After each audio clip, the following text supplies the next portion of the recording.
Play your hand, play your hand. No fuck counting the stacks, stacking the rags. No fuck counting the stacks, stacking the rags. No fuck counting the stacks, stacking the rags. No fuck counting the stacks, stacking the rags. No fuck. Play your hand, play your hand. Play your hand, play your hand. Play your hand, play your hand. Play your hand, play your hand.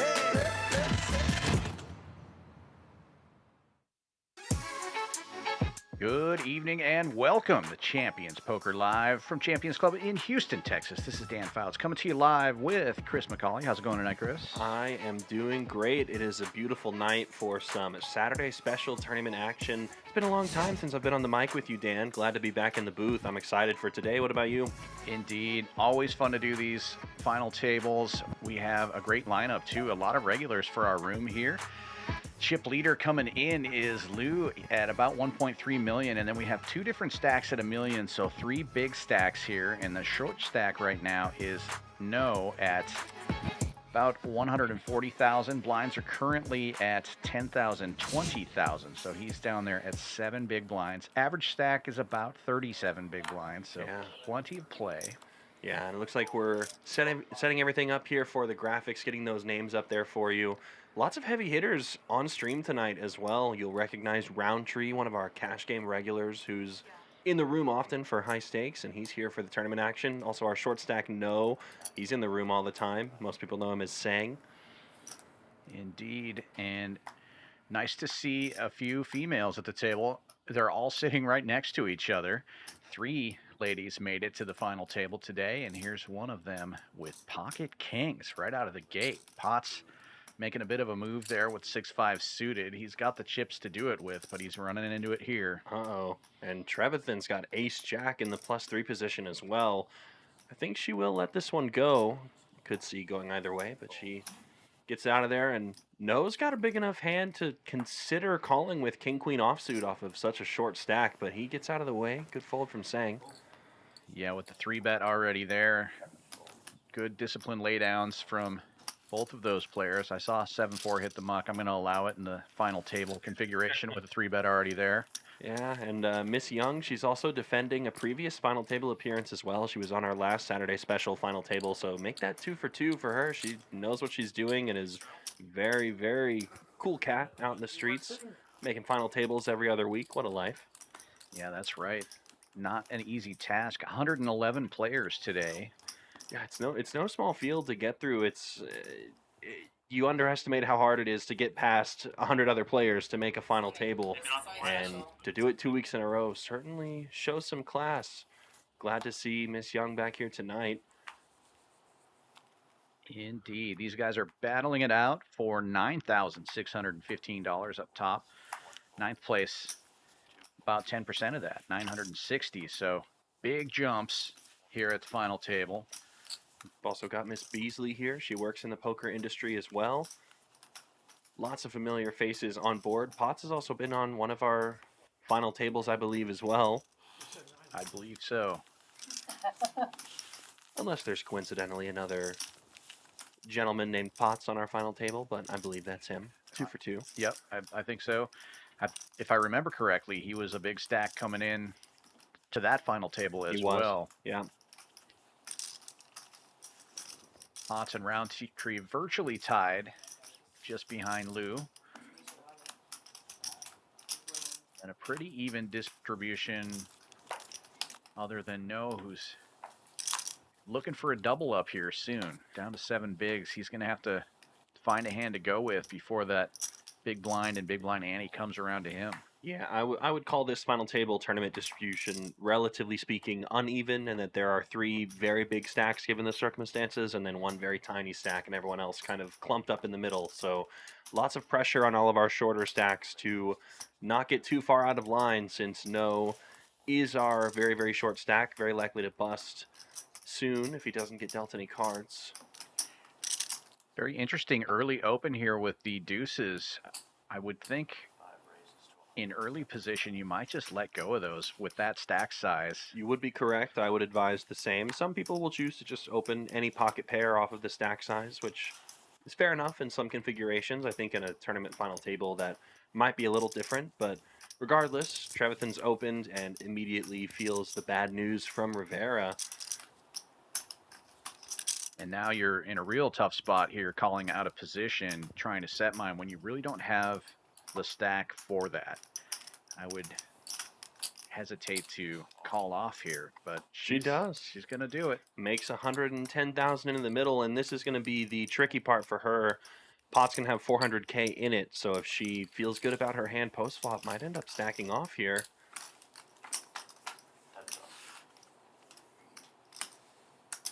Not a pretty board for either player. Ace high, 10's still way out in the lead. This might save Trevathan, though. If it was a safe-looking board, she might think the deuces were good. If she put Rivera on ace X, now she can get away from that hand. She's just going to turn her hand into a bluff and just go all in on the ace high board. And it's going to work. Yeah, Rivera just feeling that the under the gun open too strong, too many aces in the range, and works. Nice little semi-bluff there from Trevathan, gets it through. And more importantly, she's got 610,000 in her stack now. Nice work. Yeah, that's got to feel good. Obviously, Rivera will see that one later and wince, but I think I would have made the same decision in his shoes, seeing that ace high board, 2 clubs on it, 2 red tens in my hand. Have substantially more legroom than the others. If you're on the ends, you us 4 lucked out. You guys have no legroom. No. Compared to us, yeah. I'm okay. Yeah, well, maybe you guys roll legs. How tall are you? 6'1". Short legs, though. I'm I'm all torso. You're all torso. Like a turtle. And Trevathan, rewarded, finds another big pair, making it a large open size, 80,000 to go under the gun. 4x the big blind.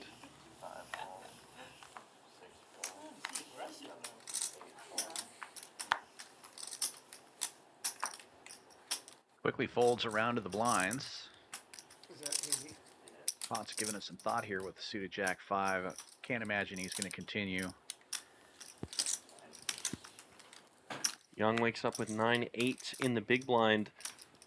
Might be a strong enough hand to defend under usual circumstances, but against that large open, I would also advocate for that fold. You'll see a lot of theoretical spots where you're supposed to defend your big blind pretty often with a hand like 9-8, but whenever your opponents are opening to a much larger than usual size, it's fine to let go of more of your hands in that configuration. So good fold from Young.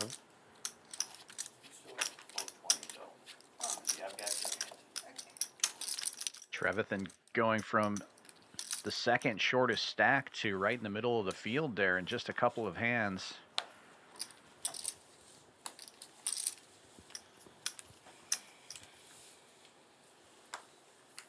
Being in the middle of the pack here matters quite a lot. The pressure is going to be all on Sang-No, who has ace-10 offsuit. I think that's more than good enough to go with if he chooses, but Sang... Oh, interesting limp. And you know, I don't want to out any of Sang's secrets, but you will see this a decent bit from him. From early position, he does have a limping range that is constituted by a lot of hands like ace-10, ace-jack, ace-queen sometimes you'll see in the range. Folds around to the dealer button, and Potts with a little ace of his own. He is going to click it up. Raises to 70,000.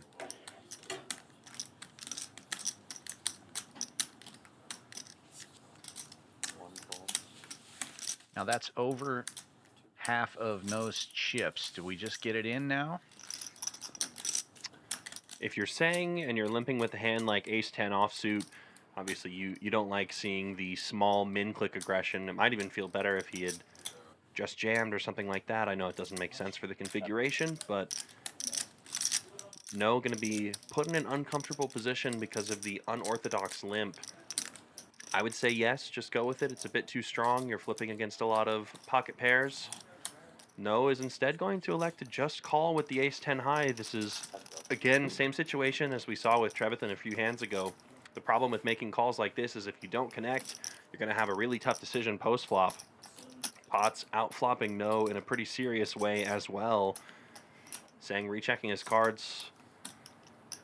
Yeah, and pots with that ace of hearts. This seems like an easy bet here to put the pressure on No. Yeah, put them all in. No questions asked. And No going to relinquish that pot.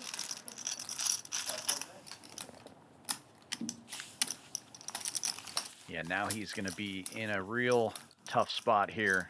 Well, the good news for Sang is he's made his life easier because now his decisions are going to be more simple. Pretty much sure. has to go all in with any good hand at this point because he's under the gun. So unless he finds something reasonable now, he is going to have to be essentially forced all in next hand with 40,000 having to be paid out for the big blind and ante together.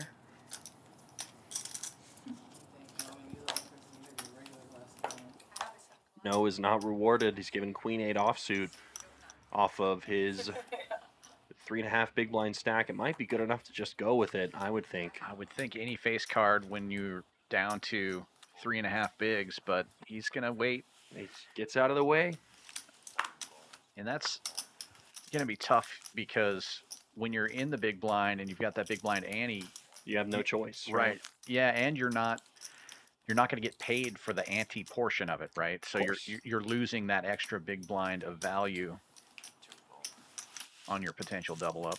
Turns out to be good. Beasley would have called with the ace high. Right. But yeah, I don't know. It's going to be a tough spot here. Noah's going to have to win this one or he's going to be in trouble. Yeah, I mean, I would call those 2 consecutive hands in a row slight blunders from No, but that is okay. He still got chips, still got a chair. He has a chance. We won't write him off yet. The cards will decide his fate. Indeed. Welcome to all the viewers watching live. If you're out there watching us live, let us know in the chat who you're sweating. I see Rivera getting some love in the chat.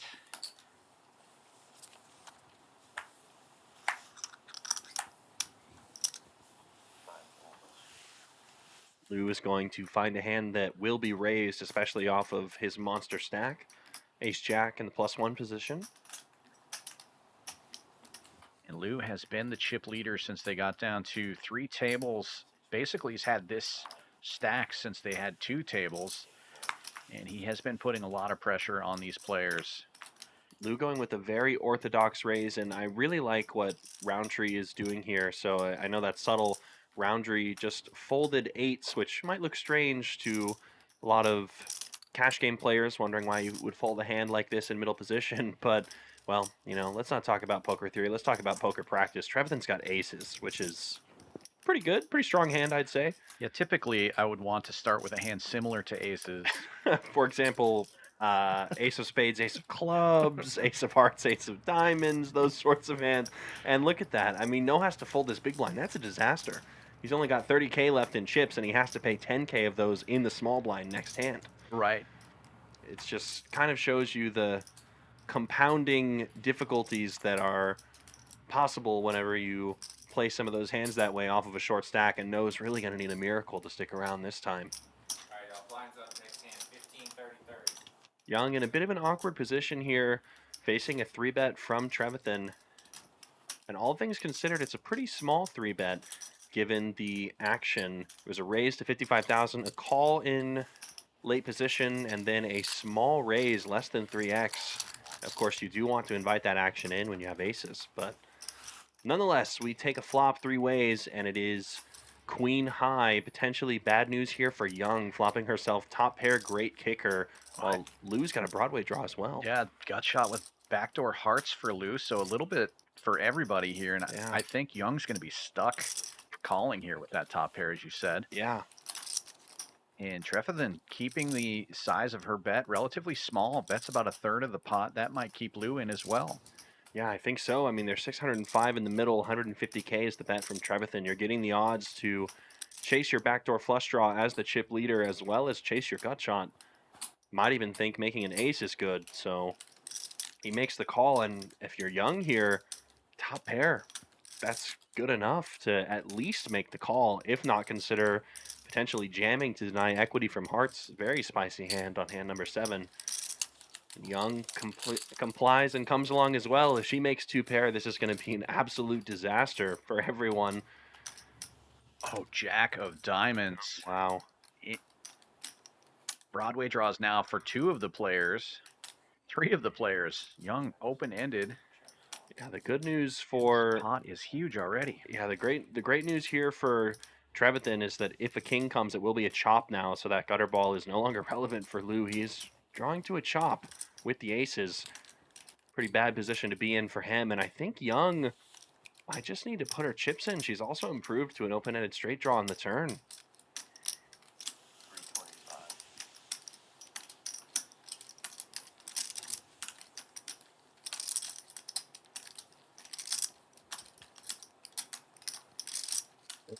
900,000 in the middle. Yeah, you're not getting the price if you're Lou at this point on the turn. I mean, obviously 325 to win a pot that will be 1.5, but you're just essentially chasing a gutter ball that is probably no good if you account for the fact that Young and Trevathan have been interested in this pot on the flop. A pair of jacks is not going to be good at this juncture either, so I think this is simply just a fold, maybe a begrudging one, but a fold nonetheless. Yeah, he does get out of the way, leaving Lou with a million chips, so he'll be right there with Roundtree and Potts no matter what happens here. Whoever wins this pot is going to be the chip leader. Yeah, the same cannot be said for Young. Only 260K left in your stack. Not sure if it's worth it to fold here to save face. Actually, now that I think about it, if you look at no stack, it might actually be sick, but it does make some sense to fold here some of the time, don't you think? With no only having 70,000 in chips and having to pay the small blind very soon. I mean, as played, it feels to me like Trevathan has ace-king, the way that this has gone down, right? Or something better than that. So, Young, yeah, I think there's an argument to be made to try to ladder up.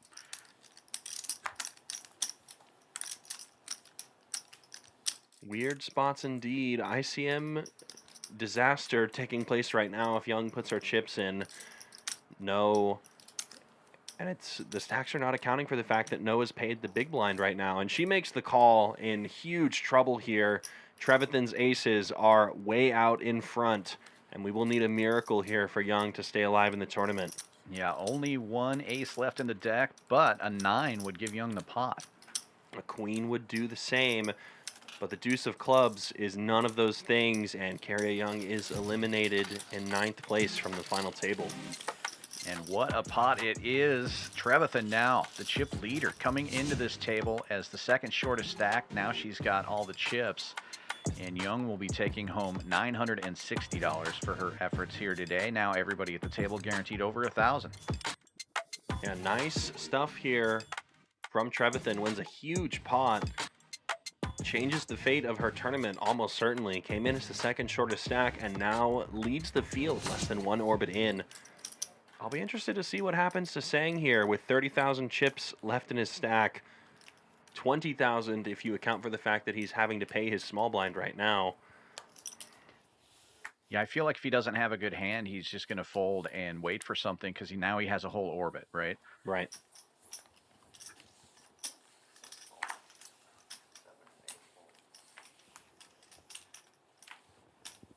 Good start for him as most of the players have folded. Trevathan with 7-8 suited in the cutoff.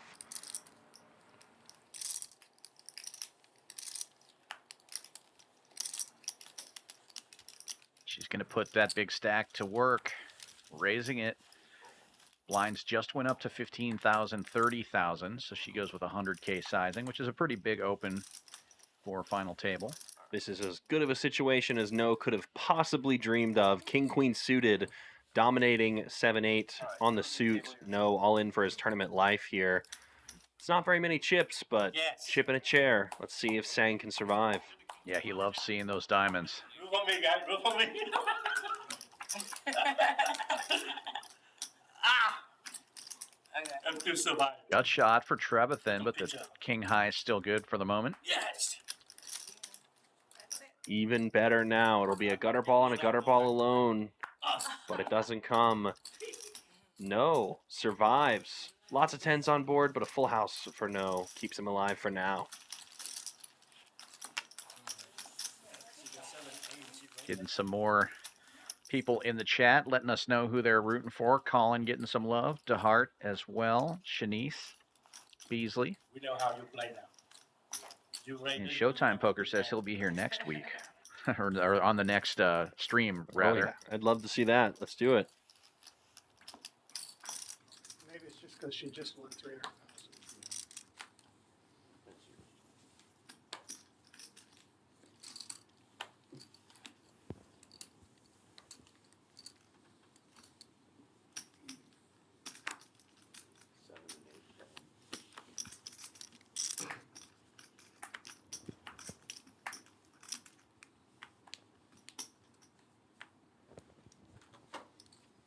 Nine, 10 of diamonds now for Potts.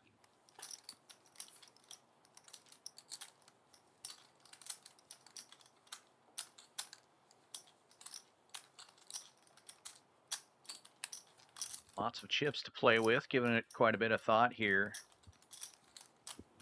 Looks like he is going to open. He's going to go with 90,000. Another large open. Whoa, 7-4 diamonds. Come on.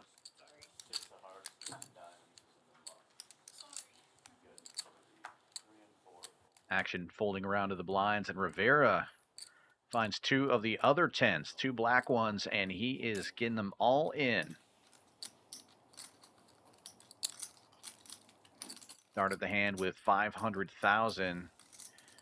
Saw the last 10 hit the muck, so all 10s accounted for. But Rivera will be in great shape if Potts decides to call. He will not.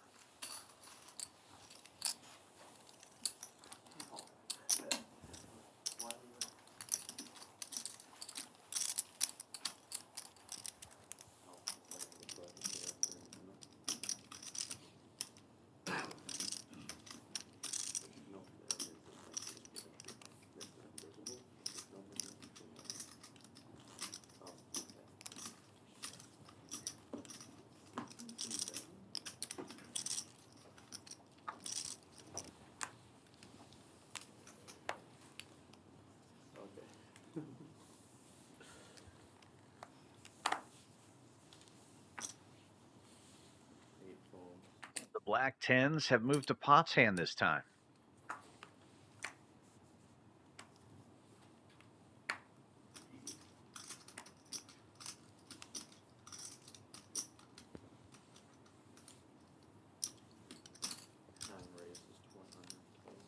+1 position. He decides to size up a little bit with his open. Goes to 100,000. Back-to-back 7-4 for Trevathan. She's going to fold again. What the heck?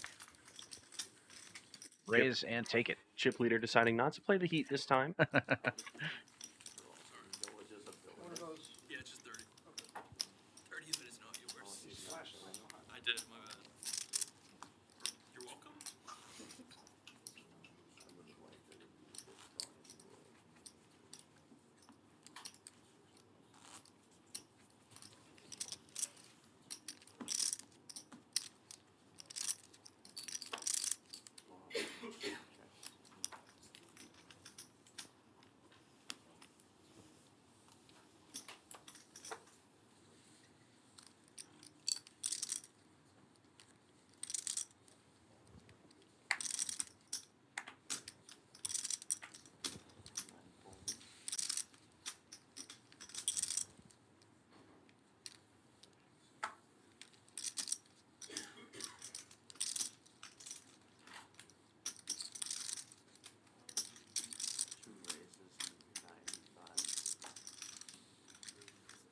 Trevathan may not have played 7-4, but ace-6 of diamonds, good enough.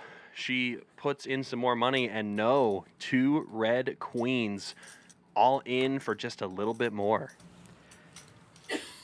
Yeah, mandatory call here for Trevathan, so no will be at risk, but with the best of it by far. Trevathan just getting a quick count, seeing how much the damage will be before she makes the call. Good to me. Table your hands, please. Potential for no to get some chips in his stack. Give me a quick that we call him. Saying rubbing his hands together, he knows he's got a big double up incoming if he can hold here. And Oh, that's a good flop. No commentary needed. Top set for Sang, hand sealed on the turn. He's going to double up once again through Trevathan. You can't knock him down. Well, you can, but not yet. Not this hand, anyway. Gonna be hard when they flop top set. Pretty crazy that he was down to 30,000 just a few hands ago, and now he's got 300s. 10x'd his stack. Uh-huh.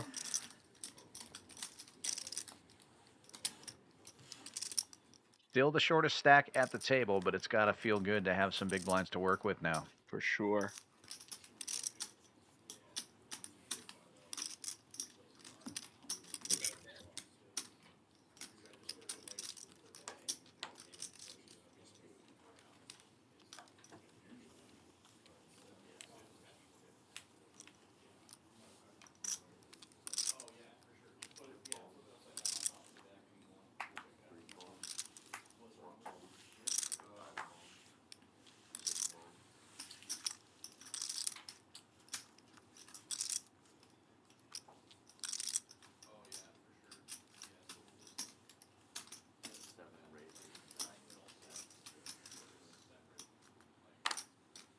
This one folds all the way around to the button. DeHart opens with ace-8, makes it 90K to go.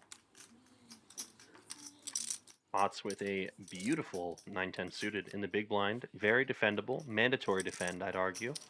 Even against this slightly larger open size, 9-10 suited performs very well against the button range. You will see some interesting spots here where button versus big blind 9-10 suited actually performs pretty well as a 3-bet. I think Potts is going to choose to go the standard route and call, but just some options. 9-10, a fun hand to play from this type of spot. And DeHart is going to connect here with middle pair. Gut shot for Potts, though. Potts with the option, and we'll check. Part having connected with bottom pair decides to c-bet this board. I think that's a wise choice. Even if Potts calls, you have some showdown value and can evaluate some turns and rivers, but he just gets the job done, right here. Takes down the pot from Potts. And DeHart now closing in on the pack that was up near the top. Trevathan has stepped away from the pack. The big stack now at 1.3 million. And then we have Lou, DeHart, Roundtree, and Potts all very close together stack-wise.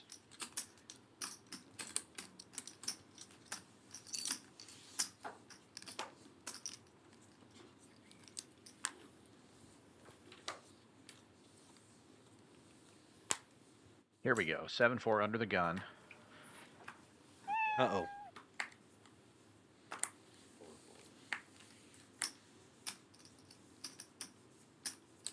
Suited ace for Rivera. He just got some chips. He's going to go ahead and open this to 65.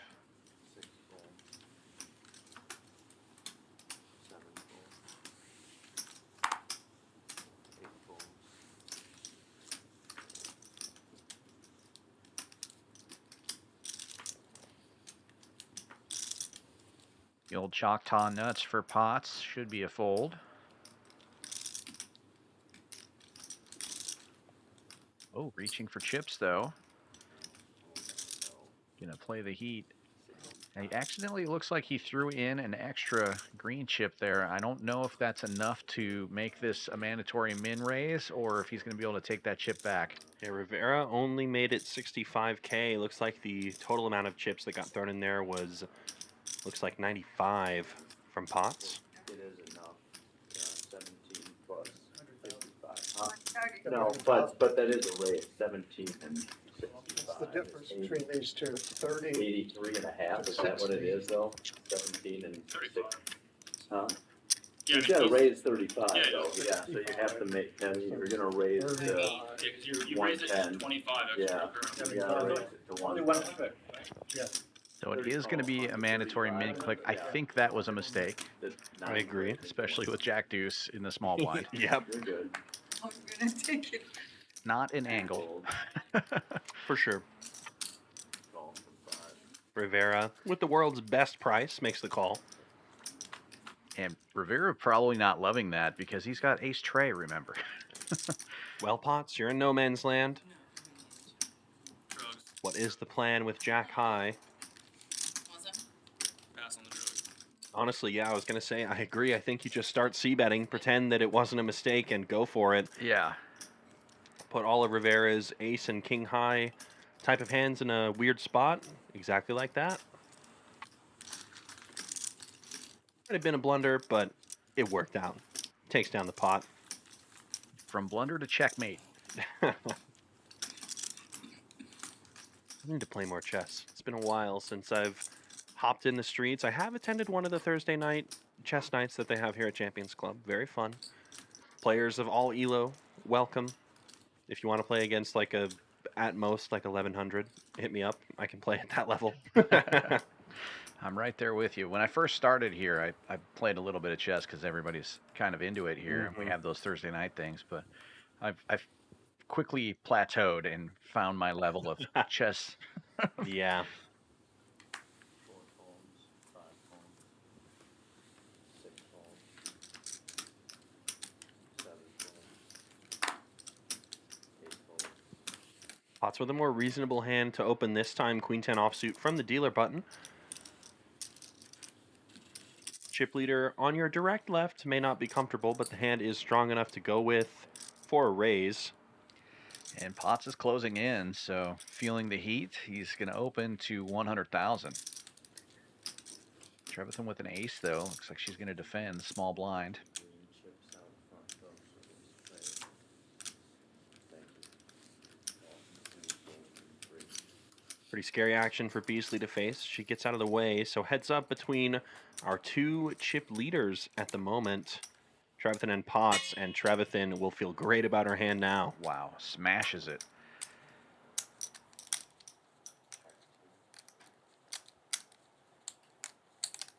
Checks it over to the pre-flop aggressor, and Potts will check it back. Full house now for Trevathan, and checkmark delivered.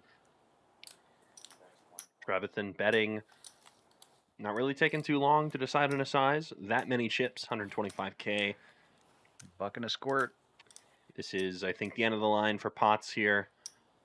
No use in calling with a hand like Queen High unless you want to turn it into a bluff, but against the chip leader, perhaps ill-advised with all the other short stacks on the table, but he's got devious intentions. He's calling here with this Queen High, 125K in the middle, and the river card is a queen, so disaster for Potts. he might be in trouble here. Trevathan.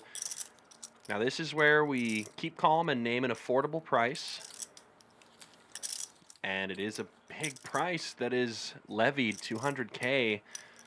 It seemed like another random grab. I wonder if Potts will get a read off that. Yeah, I mean, from Live Telville, I feel like that's a read, but that's... I mean, I'm thinking the same thing, right? Not really thinking about the amount of chips, just happy with the hand, and ace is full, going to be shown down from Trevathan, and chip leader gets even richer, 1.7 mil in her stack, rather. That's a huge pot for the life of the tournament. Pulling away from the pack. There's 6.6 million total in play. She's got almost a third of those chips now. Yeah. Big stuff indeed, and the left side of the table just got a lot heavier, Dan. A lot more chips have been moved over in that direction. Indeed. Sang summoning some more, and Trevathan taking the rest for herself. Really doing well in her final table debut.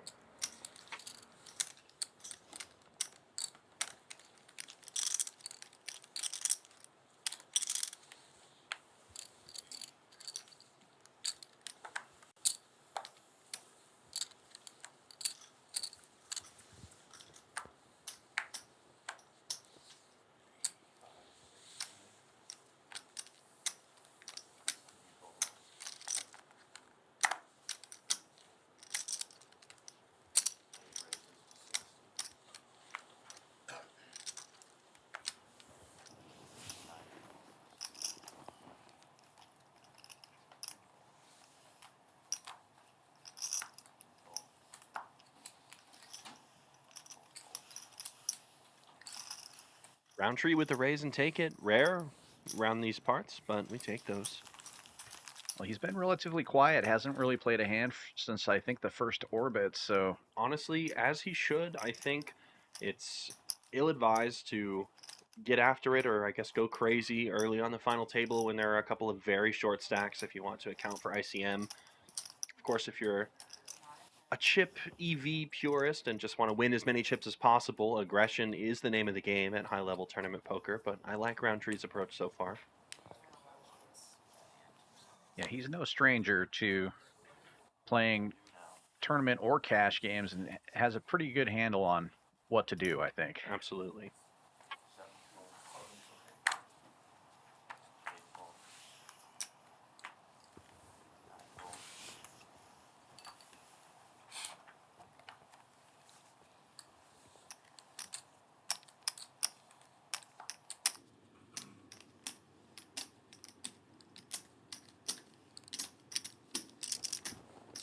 Two raises, at least 5.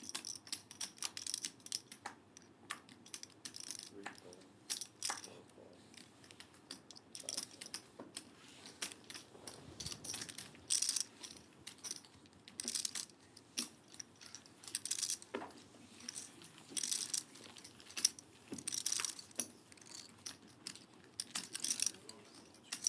fold.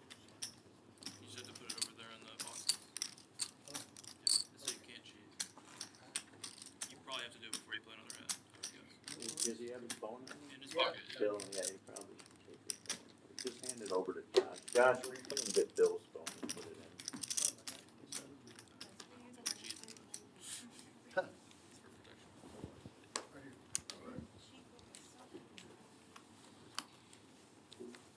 Big slick under the gun for DeHart.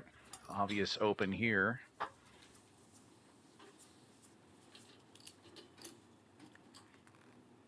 It's Mike Boss's. Raise. He's going to go with a very large size, 120. Mike Bossel thing showed up in my YouTube timeline. Very non-standard final table sizing. I'm going to give you a live poker secret. That is the don't call me size. Don't call me, I have a big hand announced.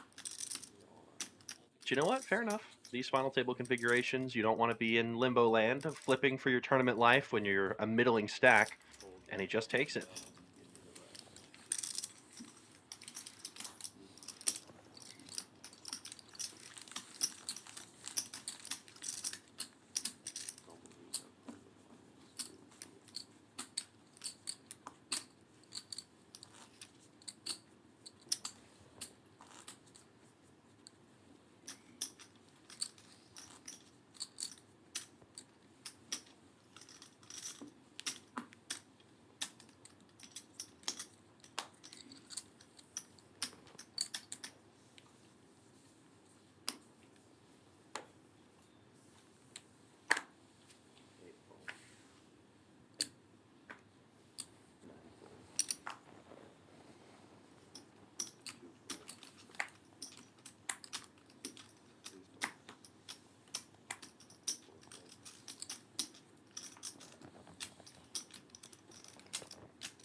We may see the first walk of the stream. Nope, Lou Nope. decides to limp in here with the 8 deuce, and he's going to be dominated by DeHart's king 8.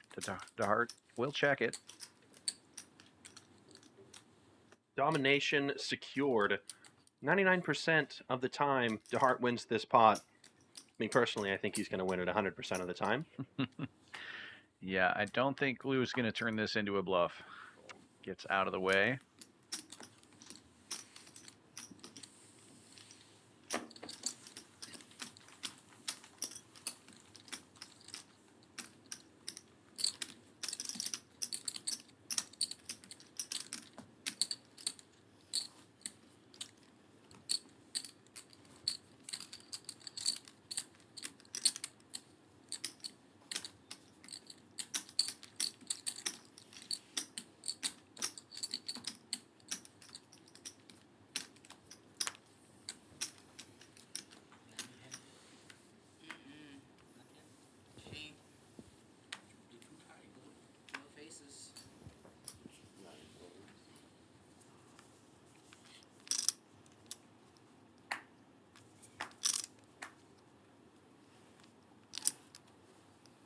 the chip leader with a very playable suited ace-8 here. This one's getting raised for sure. We saw ace-6 suited get raised earlier in a similar configuration.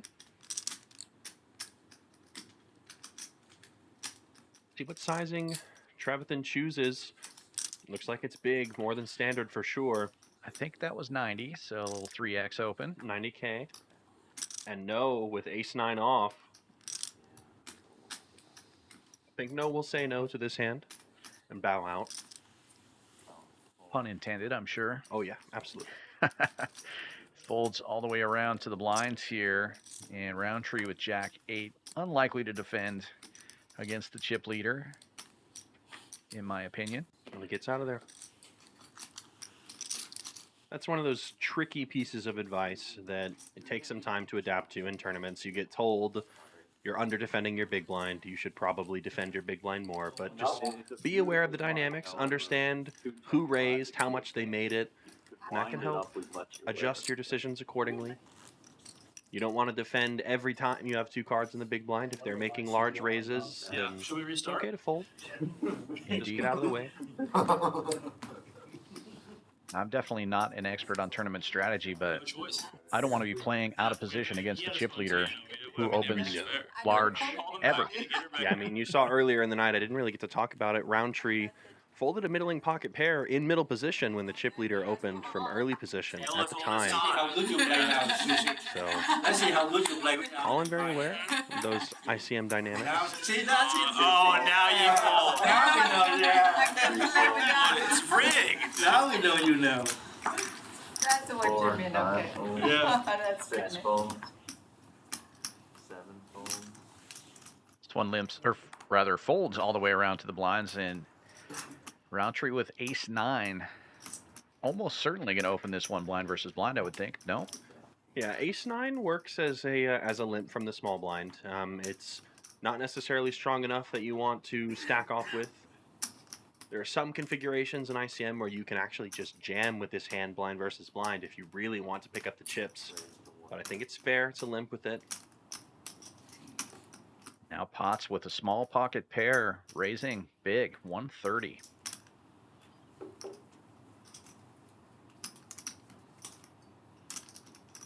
Potts is in position, being the big blind player.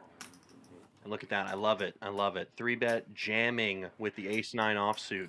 You'll have a couple of limp jams in range from the small blind, mostly constituting of ace-X sort of hands like ace-queen, ace-king, ace-jack, ace-10, ace-9. You'll see this in a theoretical spot, and it's going to apply all the pressure and force Potts out of the hand. Colin smiles. He knows he might have gotten a cheeky one through, but I think that's the right move. Good stuff from Colin. Showing that he knows his stuff. And watch out, left and right. They try to take your chip.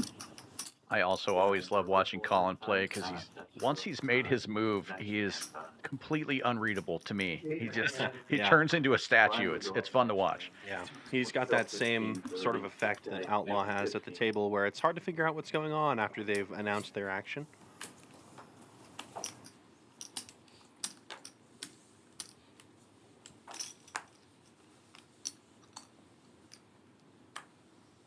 Fold from 3.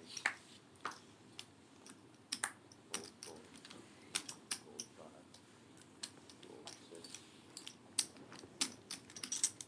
Fold 7. Folds all the way around to the button, and Roundtree with another ace will open to 60. Arguably the worst ace, ace-6 offsuit. Fold 9. We can call it what it is. It's the worst ace. I'm no ace-6 fan, but it's enough to win the pot. Yeah, against the blinds, it's probably a Blinds are up. mandatory open. And speaking of the blinds, November, the frontier belongs to Pot Limit Omaha, and there's a million reasons to saddle up. The Poker Go Tour is coming back to Houston. The 2025 PLO Roundup at Champions Club Texas is here again with a $1 million guaranteed main event. PLO Roundup, a 4-card showdown, November 14th through 24th, 2025. For details, go to championsclubtexas.com.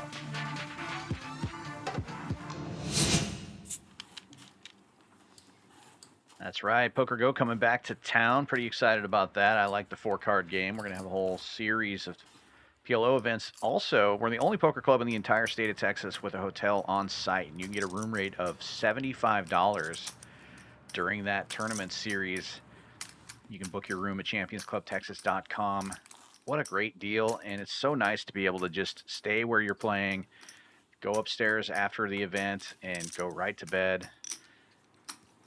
Very nice. Absolutely. And for those of you who are interested in that sort of thing, the Poker Go Tour, we don't just use it for branding. You are going to be on the PGT leaderboards if you play and place well in these Poker Go Tour events. Those contribute to, I believe, a PGT championship at the end of the year where high points holders get the chance to participate. So if you want in on some of that action, be sure to join us. Yeah, that is correct. And the main event will be streamed on Poker Go, so that's pretty exciting too. They'll be doing feature tables during the first days, and the final table, of course, will be streamed as well. No, the short stack finds Big Slick under the gun, and he gets it all in. Blinds just increased to 2040, so he is sitting at about 6 big blinds, and definitely wants to do some work here with that big hand. And Potts finds the 4s again, this time on the dealer button, but facing the 240. That's about half his chips. Yeah, awkward spot. Potts is going to be currently with about 12 big blinds in his stack, and it will cost him 6 of those in order to call. And you've got the big stack in the small blind in between. Apologies, Potts had about 13 big blinds, and he makes the call for the flip. I think Trevathan might have wanted to call before seeing that action from Potts, but she changes her mind. And Potts is going to be flipping with no. Can you kill Sang is the question. He survived all of his all-ins so far, and he'll need another to stick around. Give me 1 king, please. 1 king announced. Yo! I saw it. Ask and you shall receive an ace and a king. Double trouble for no. Potts needing to catch one of the final 4s in the deck to win this pot for himself. And Sang doubles up again. Almost 600K in stack now. Almost celebrating So far, undefeatable. Done well for himself in these all-in situations. Say what you want about what happened during that first orbit, but he's managed to turn rags into riches from 30K to 600. Good spin up from Sang. My favorite dealer. And suddenly, no longer the short stack at the table. He's ahead of 3 of the players now. You used to say that to me, saying, what happened? Potts has gone from one of the big stacks to the shortest stack at the table. I thought that was just what? That you do now? Unlucky turn of events. Oh,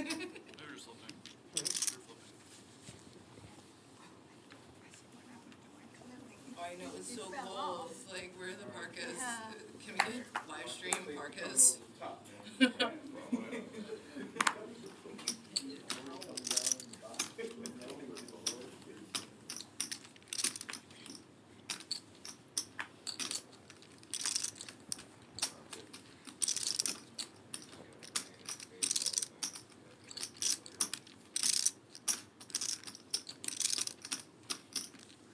Suji.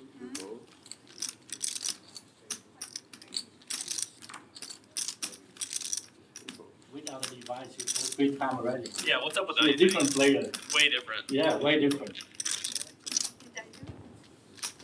No device, you fold No them. device, you fold. Yeah. You cannot. We know.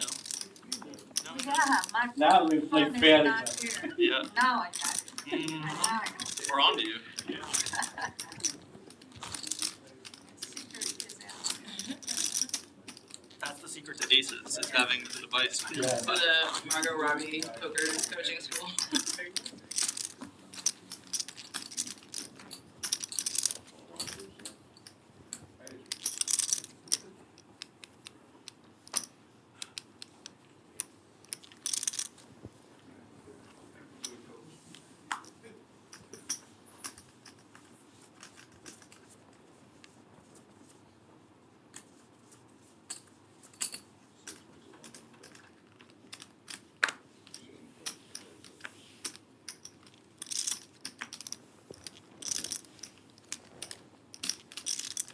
Under the gun open from Lou with a suited ace-9. He makes it 100K to go, and it will quickly fold all the way around to the blinds.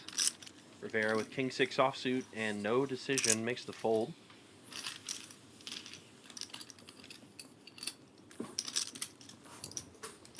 I want my watch back.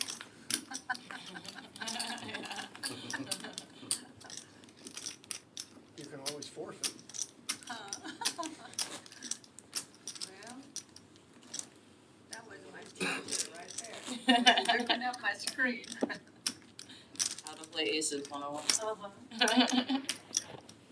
Step 1, get aces. Honestly, the hardest part. Yeah. Step 2, profit. Profit. If you lose, you just blame other people. Exactly. It's unlucky when you lose with aces. Poker gods, the dealers, Anybody but bad yourself. players.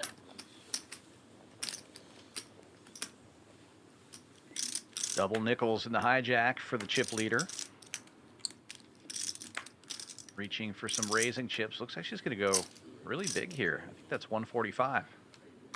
Oh no, 120. Break in 22 minutes. Are you ready for the break in 22 Plus she minutes? grabbed an extra quarter there. I actually am. I See, thought it was that's an what I'm immediate saying. break. I thought it was an immediate break when we were talking about it earlier, but now I'm like, yeah. Big raise will get folds out of all involved. I need to run around the building 3 Yeah, she's times, keeping so- her size pretty consistent, going 3x almost every Trying to get my time. limbs functioning good. Yeah. It's very Look at cash that, game trying to get a- size, Dan. a Looking card for with the letter on it. 3x open. Right? Or the cards with letters. Or old school tournament, if you read like Dan Harrington books back in the day. I mean, that the 3 to 5x was the Standard. They got Yeah. more ships than me now. This is crazy. I'm not from that era, This is but I crazy. can see some merit to mixing up the raise sizes on the early portions of the tournament. The stack sizes get a bit more shallow. I like the No, smaller it was 6 sizes. because you had a So, full 30. So you had 6 chips. hey, what can I say? No, 5. Trevathan's the one with No, 2 million 6. chips. She's Yeah, dominated 6 this times 5 final is 30. table so You had far. 30K. You got one blind. yeah. Theory only takes you so far. That's why I haven't ever won a tournament. Well, that's not true. I have won a tournament, but it's been a long time. I need another, you know? Indeed. Well, here's a more standard opening size. Roundtree with suited ace-4 will click it to 80K. Just 2x open. I feel like Colin has entered his final form. Darth Colin has entered the chat here with the hoodie up, sunglasses in place, and the statue-like body here when we get the camera back over to him. Trevathan gambling it up a little bit here with the 5-4 suited, and no gets in dominated by suit with the king-queen of diamonds. DeHart will come along as well with the 7-6 offsuit, so gamble indeed. We've got some speculative hands and some powerful ones as well. Diamonds covered by Roundtree.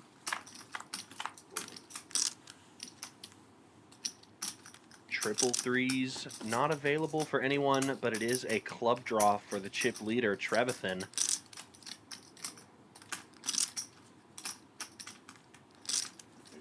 Ace high, good, but out of position, must be checked. What do you lead here if you're Trevathan? None, apparently. Check. Interesting. I think if you're playing 5-4 of clubs and you get a flop like that, you might go ahead and put some pressure on, but it's a multi-way pot as well. You could be worried somebody has a jack. Give it the old stabby stab. The only player who should really ever have a 3 here is DeHart. But DeHart will find himself a 7, which is good for the pot right now. Trevathan, though, seeing disinterest from the first 2 players to act, may stab the turn now with her flush draw. Also has a gutter ball. Yeah, picks up a combo draw there.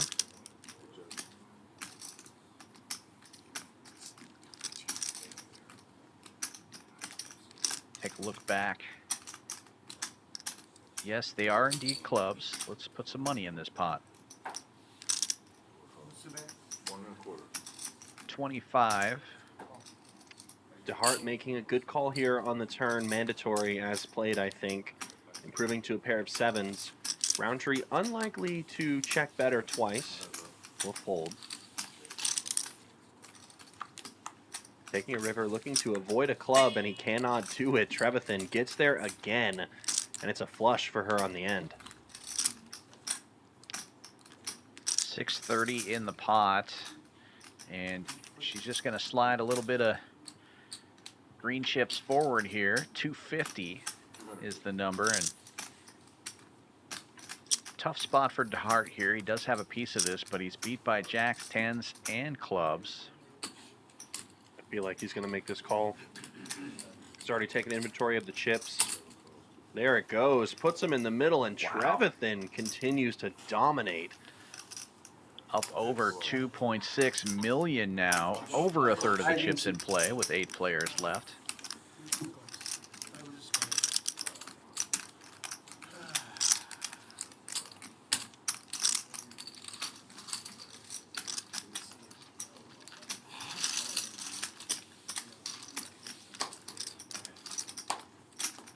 Either you or I have raised. No, I didn't see that. Yeah. My hand was pretty bad though. King queen.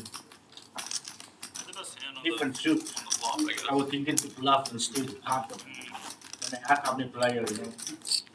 I don't worry, she might have like 8-3 or Club draw.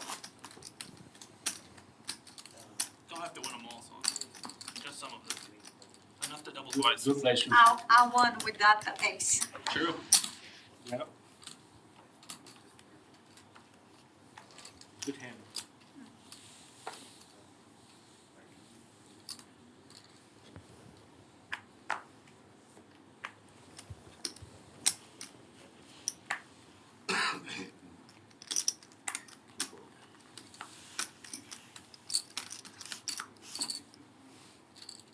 Easily finding a big hand. It's 2 10s from the +2 position.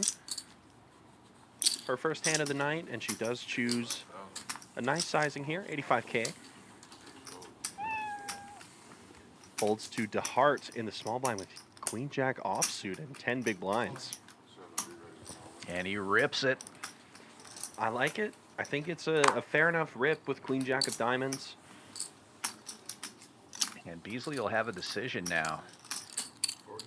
She has been very quiet up till now. But for 10 big blinds and 2 10s, I think it's time.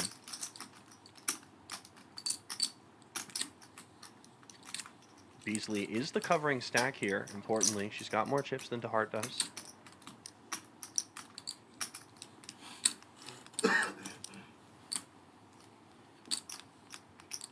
Difference between 8th place and 7th place, about $200. Not that huge of a difference. Since I came to the final table. Not comfortable, but it's going to be a mandatory call, I think. You raised with 10s, you've been patient. Obviously aware that pots is a shorter stack. No, also relatively short as well. But when you're one of these bottom stacks, you have to take these opportunities because they will pass you by and you will simply just blind out if you're not able to pick your battles. And this seems to be one of those times. You'd have to think that DeHart may also be doing this with hands like 7s, 8s, 9s, getting all in with those hands. Also jamming with hands like Ace-King and Ace-Queen, which you're flipping with. You're dominating the range. It's time to go. And she does make the call. Good luck all in. A flip for effectively both of these players' tournament lives.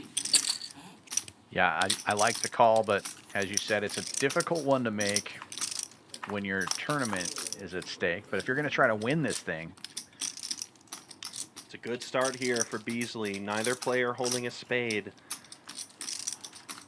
And 2 overs to be faded. DeHart will need a queen or a jack, or he will be eliminated, and it is not coming this time. 10s will hold, and unfortunately for DeHart, that will be the end of his tournament. He'll be taking home $1,090 for his 8th place finish. There is the payout. $1,090 for DeHart, $1,250 guaranteed for everyone else at least.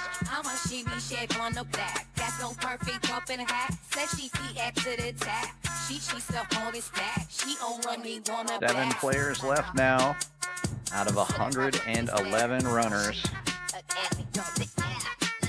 Bring me fire with my flow. Check the vibe and let it glow. Down my crew, we on the rise. Count the wins, we in disguise. Second chance, no time to slack. 7-4, we coming back. Poker face, we never fall. And Beasley, who came in the middle of the pack, approaching 1 million in chips now. Right up there near second place with Roundtree. And Trevathan, dominating favorite now. Potts and No and Rivera looking to make something happen here, all in that sort of 8, 9, 10, 12 big blind range, rather.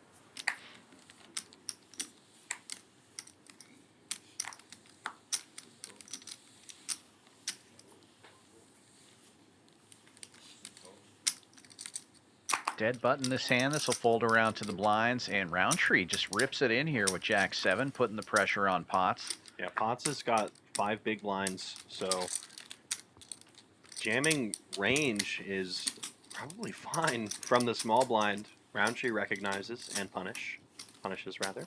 Do it twice already.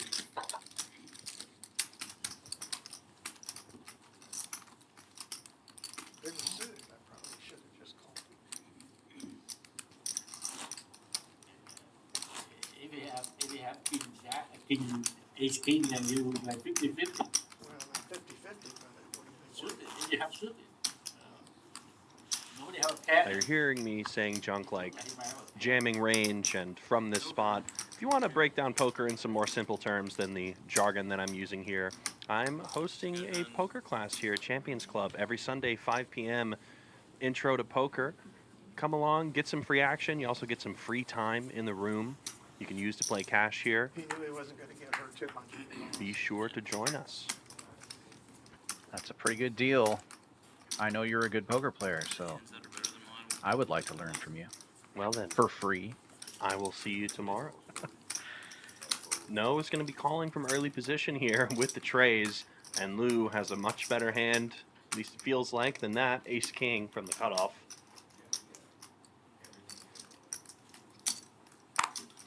Interesting decision here to just limp from him as well. And look at this. Now, Potts obviously is going to rip it in. Oh, me? Could you draw it up in any other way than Potts going all in? Same. Literally same. Might lose it if Potts just calls here. I'm going to ask what's going on.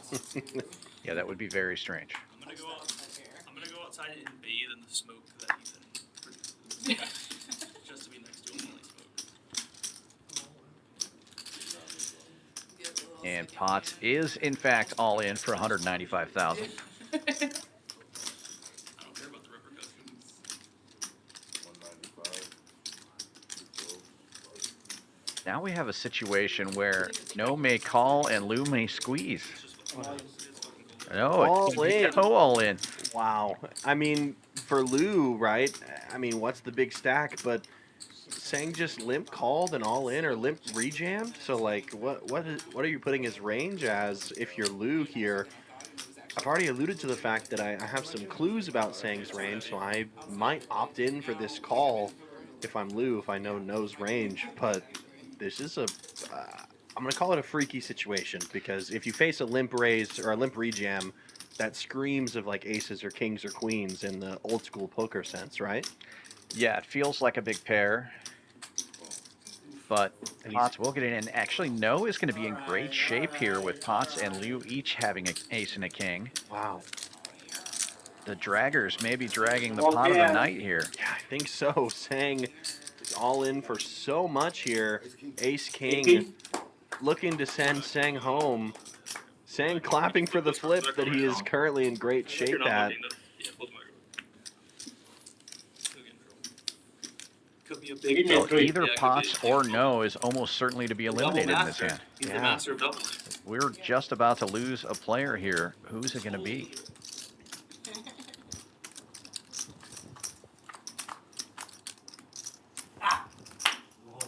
Despite it being some of the best odds No has seen all night, it's still a king high flop.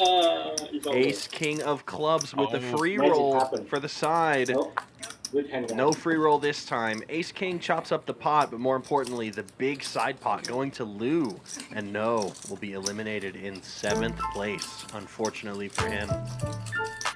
Back-to-back bust outs, and all of a sudden we're down to 6 players. Noah will be taking home $1,250, and now everybody guaranteed $1,470 at this table. But the big jumps are starting to come now. First place, $9,600. Nobody's looking to take home $1,470. Yeah, it's Trevathan who has the lion's share of those chips, so she is going to be in commanding position to dictate the future of this final table. You gotta hand it to Noah for being tenacious there. Came into this final table with just 7 big blinds and managed to ladder up to 7th place.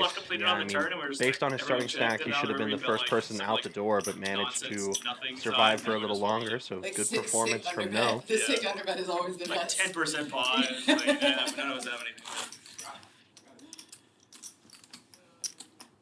Alright, yeah, about 7 minutes for me going on break. 5 minute break. Only 5 minutes break? Yeah. Just asking. Kelly. I needed it Kelly, more. will you get the headset, please? Yeah.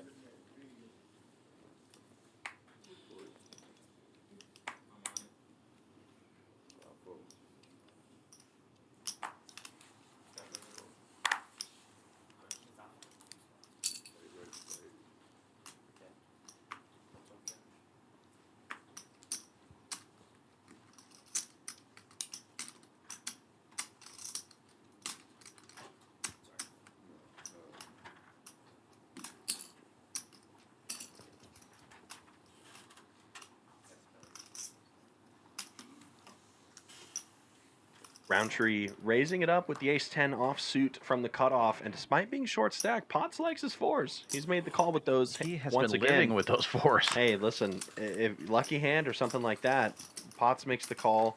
Beasley also defending king-8 offsuit.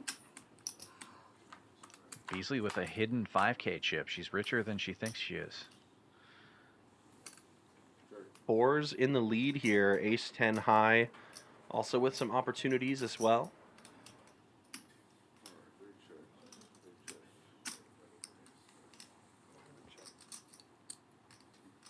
Checks around to pots.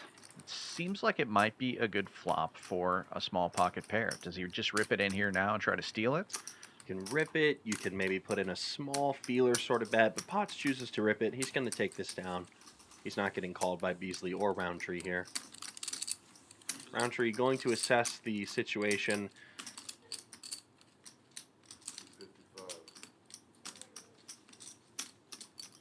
Main thing for Roundtree here is you can, of course, you can think about Potts' range.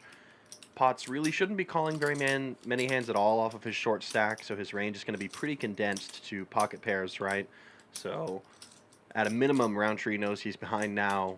Best case scenario, around 40% with ace-10, and I don't think he's getting quite the price with a hand like that, 2 overs to a middling pocket pair. At the same time, if Potts has somehow snuck in here with the queen, he's in big trouble. Obviously drawing dead to a 9, so he decides to get out of the way. Good fold from Roundtree, just not getting the price. I think there are some spots where you can consider calling off there, but just the math doesn't check out when you've got about 40% equity.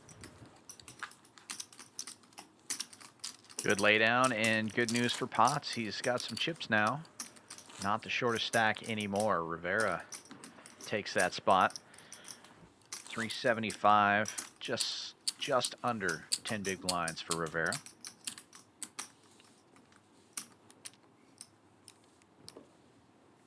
And in the big blind this hand.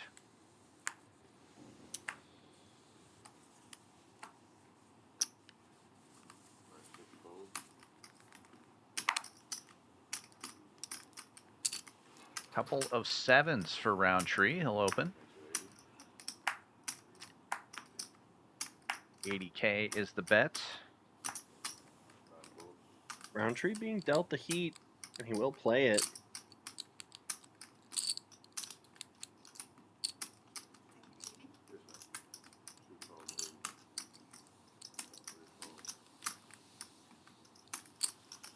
Rivera with ace jack in the big blind. And Trevathan limping in with a small ace.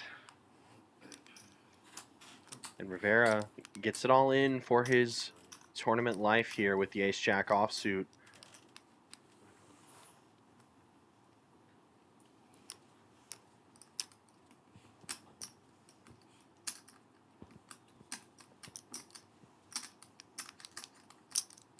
Weird spot here for Roundtree with the big stack calling behind. And I was just going to ask, do you think he'll just raise to get her out of there? And that's what happened. Re-rip indeed, and re-ripping here with sevens is, I think, totally fine. Trevathan's probably not going to be calling off with many hands at all. In fact, I don't think she's going to be flatting the dealer button with any premiums in this configuration with hands like aces, kings, or queens, or jacks. So you feel safe to jam it and take the flip with Rivera, which is exactly the spot we're in now. Yeah, and it'll be slightly better than a flip because we know one of the aces is in the muck. I don't think that's accounted for in the percentages you see on the screen, but ace high flop. Great news for Rivera. Roundtree is drawing to a gutter or a 7. Improves on the turn, but does not improve on the river. Rivera's 2 pair are enough to double him up, and he leapfrogs Roundtree in the chip counts. yeah, stack's starting to even out a bit now. We do have Trevathan obviously apart from the pack, and Lou with about half as many chips as her. Everybody else relatively even now. Pot's, of course, a little bit shorter, but he's got chips to play with. More than 10 big blinds.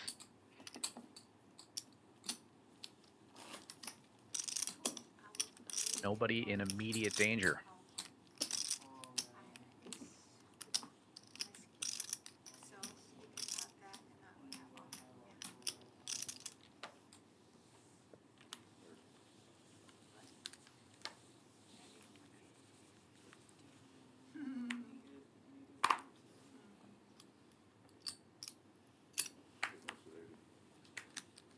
Roundtree playing the heat. King Kong under the gun raises to 80K. Standard 2 big blinds. And great timing, too, because to some players, this might feel like he's a little tilted after that last hand. Ooh, trouble, trouble. Trevathan with ace-queen suited here. And she is not counting out calling chips. She's 3-betting. Wisely so, I think, off of this chip stack as well. I would do the exact same. Bumps it up to 200,000, and Rivera with the decision as well with ace-queen offsuit. Obviously no decision here for Roundtree if Rivera decides to go crazy, but I will say, facing an open under the gun and then a 3-bet from the chip leader in the cutoff, ace-queen shrivels up a little bit. Cold 4-bet jamming with a hand like that. Yeah, that's a recipe for disaster in a tournament where you're facing elimination. I mean, a cash game, you probably squeeze with that hand, but yeah, you're truly only getting called by better in that spot if you go all in with the ace-queen, so I don't know if it's really worth it. Roundtree gonna do the old pretend, take a look back at the cards and put the chips in. Trevathan calls. She announces call verbally, and we are in a massive situation for the tournament. That's 1.5 million chips in the middle.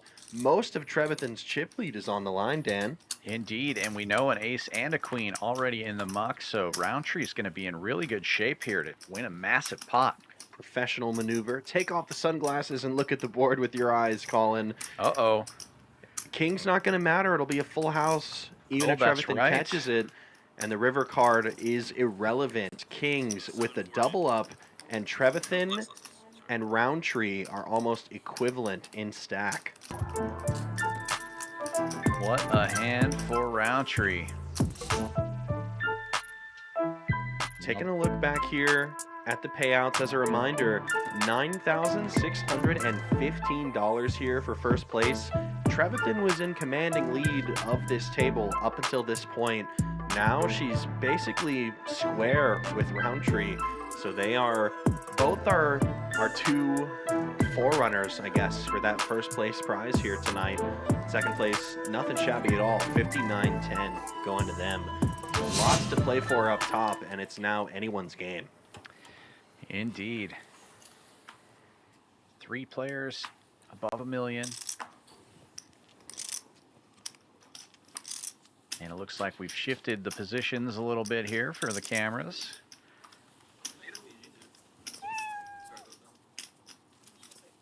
Action folding around to Rivera. Suited king on the button.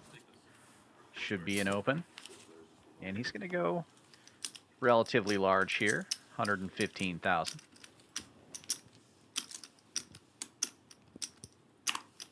And the blinds did go up to 2550 right there.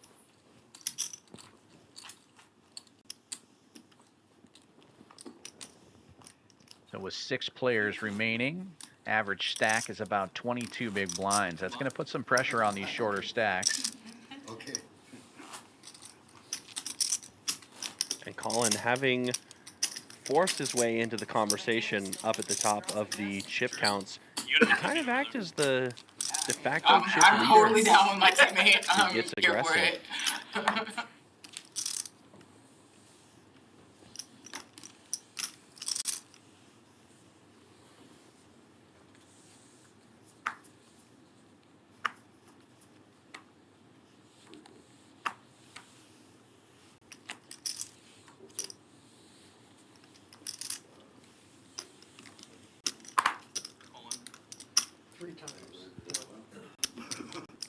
Another limp, or fold around to the blinds rather, and another jam from Roundtree. This time with a very suspect hand, but Potts is going to fold. Not suspicious at all. Use your chip stack. It's about the range, not the real hand. Jokes aside, 5-4 obviously not a good hand to go all in with, but when your opponent in the blind is about 10 big blinds or less, and you're in the small blind, and you have a pretty nice chip stack, you can apply a lot of pressure. Roundtree, no stranger to that. Continues to do it to Potts. Doesn't help me now, it'll obviously. I know what he's doing. I'd probably do the same thing if I was in this spot. Risk reward. Maybe he doesn't know what he's doing. I was clicking buttons. Would you leave $100,000 on the street if you saw land out on the floor? Thank you. 3 for 3. Only has to lose not work once though, it's fucked. Other than not disrespectful.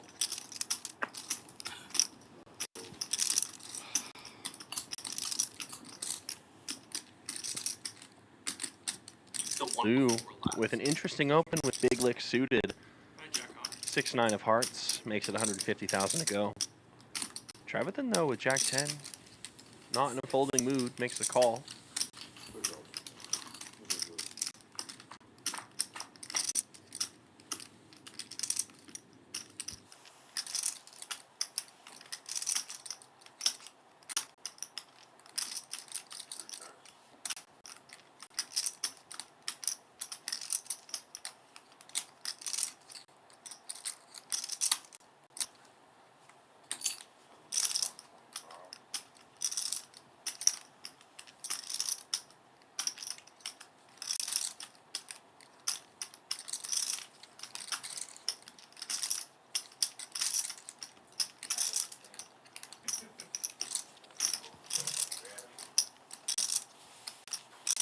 Oh, my hand. Your favorite hand. Aw, it's so cute. Look at it. Is your favorite hand too? Oh, snap. What suit? Which suit? All suit. That's real freaky. Such is life.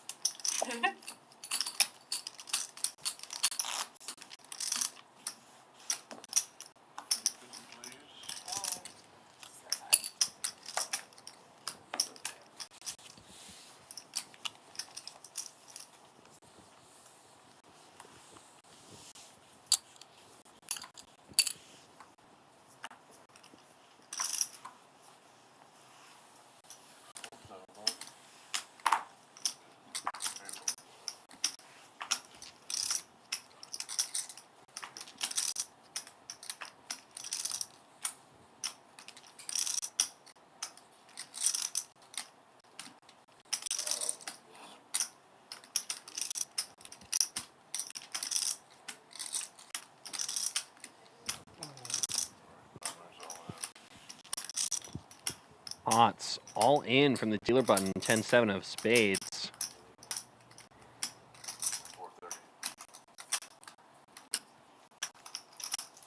Will be a fold from Trevathan. And Beasley with ace 9 off. And a choice to make. It's a pretty big jam here, 430K.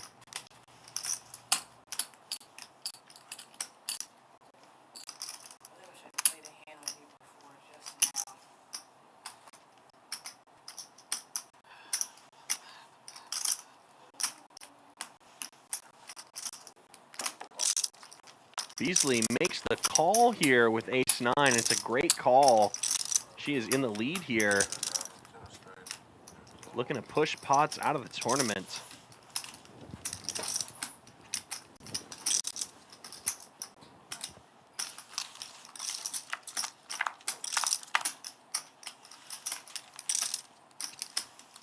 And it is a spade draw available for Potts. Catches a spade to save the day, and Potts will double up through Beasley. She made the right call, but is not rewarded for it, unfortunately. Potts taking it down. Maybe too many houses, what I thought.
Oh, hell no.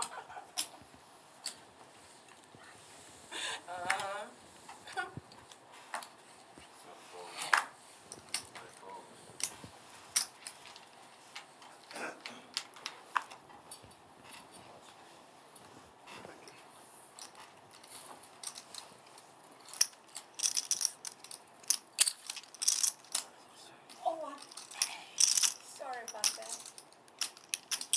I apologize.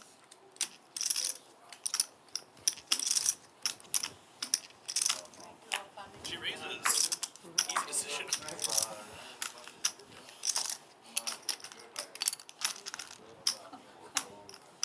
The person who affects the most is probably you, so it's works out. Yeah, you cost yourself 50K. Maybe. 125K. Sorry about that.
Trevathan finds aces for the second time tonight. She won't get any action this time.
Beasley with ace-8 of diamonds. Jams all in, gets it through.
Not very much action over the course of the last few hands.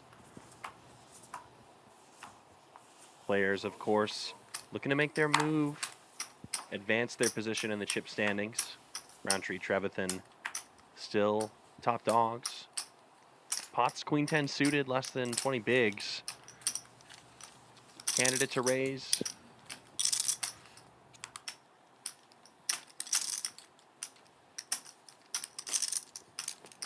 Looks like he is going to take the raising route. 135,000.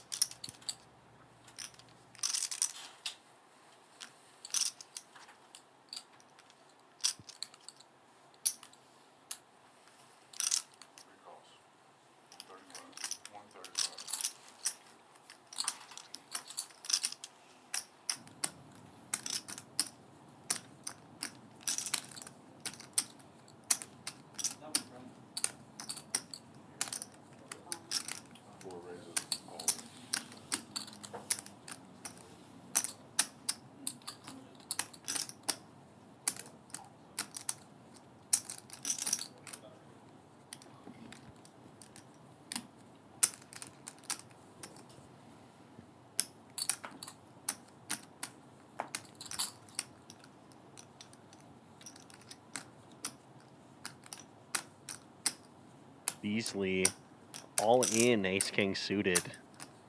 Pressure back on pots and Trevathan. Trevathan calling pots raise. Pots the initial raiser from the dealer button.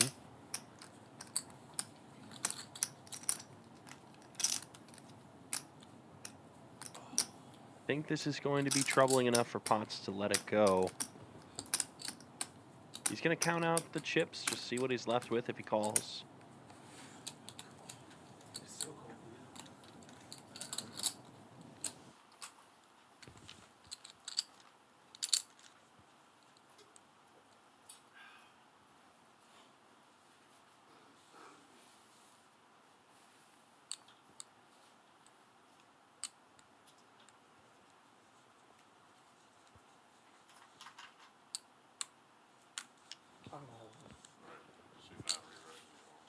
And Beasley is going to get the action. Pots all in over the top and is dominated.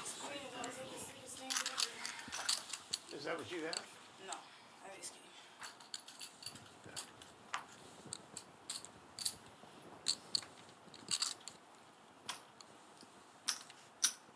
I had a queen jack. So, That's not good for me. I know. I guess I need to hit a 10 and dodge an ace and a king. 405 is the bet. Call. Well, I'll let you do it. Taking a look here at the chip counts. And this is a huge all-in for Beasley. Doubling up through pots will actually leave him with 405K. Ace, high, flop. Good as it gets here for Beasley. And she's safe on the turn. Doubles up through pots.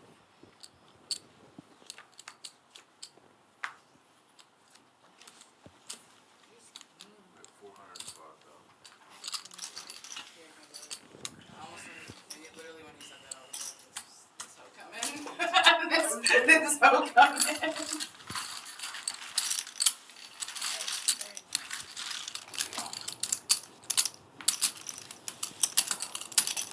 Huge double up here for Beasley.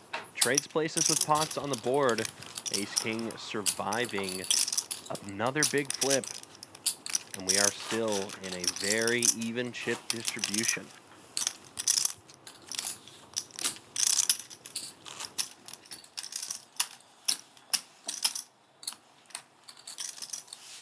I figured my cards would probably lie that he did have a big hand. 100%.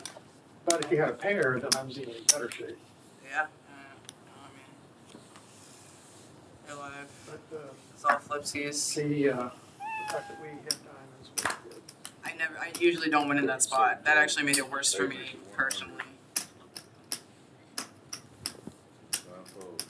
Usually DED in that spot.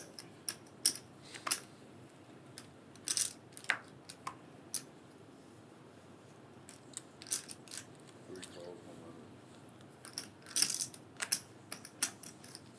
100. Early open from Roundtree here with ace-5. Trevathan on the button will call with the suited king, and Rivera defending the big blind. 3 players.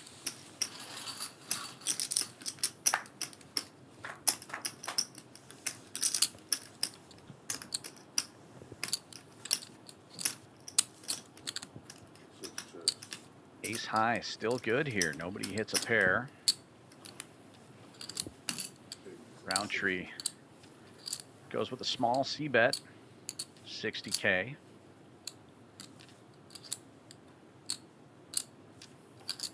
Feeler.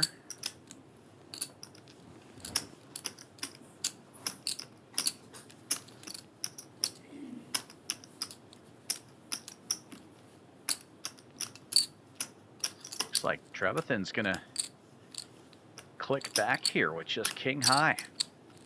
Yeah, squeeze time puts it on. She's counted out all those chips, and that's not for nothing. Slides it all up there. And I think this will get the job done.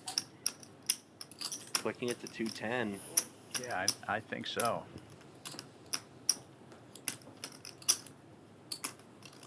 One of the first real post-flop battles we've seen from these two players, other than their all-in clash beforehand.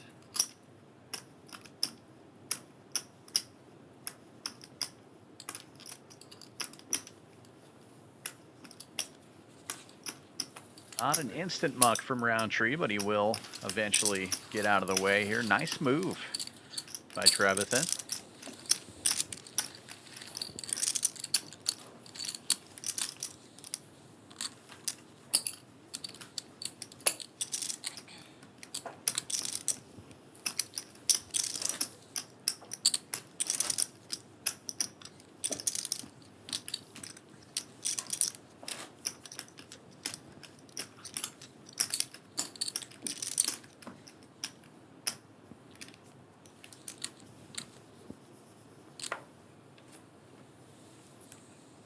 Last call for the kitchen, guys. Anybody would like anything?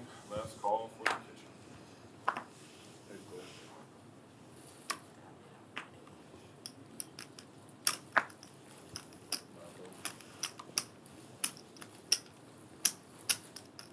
Trevathan has found aces twice and kings another time. Premiums have favored her tonight. She is looking to compound that lead, counting out a chunky raise to 150K. Yeah, it doesn't seem fair to have all the chips and be getting these kind of hands. Unfortunately, you need big hands to win tournaments. I hate to say. I'll never win one then. The rich get richer.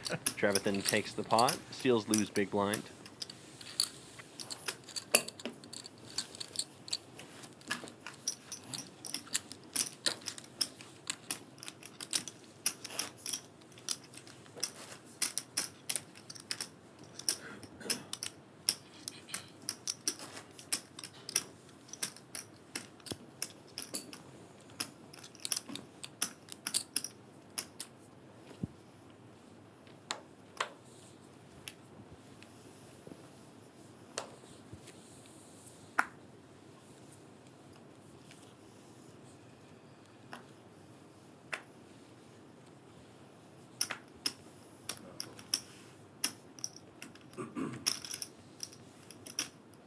Another nice hand for Trevathan here.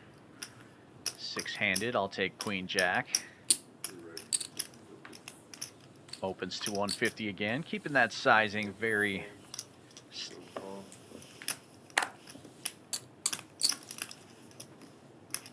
Action will fold to the big blind. Roundtree with king high. And he's going to raise it up. Put the pressure back on the chip leader. 400 total.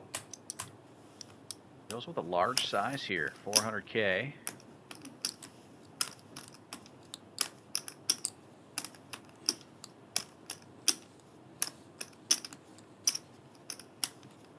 Show him his 6-9. And a disciplined laydown by the chip leader. Colin will take this one down. Yeah, he's like, even worse. Roundtree closing in. Just 200K short of the chip lead now. Y'all were going crazy on earlier. 3-6-9. I mean, makes sense. He's trying For your hand. Yeah, of course. So perfect.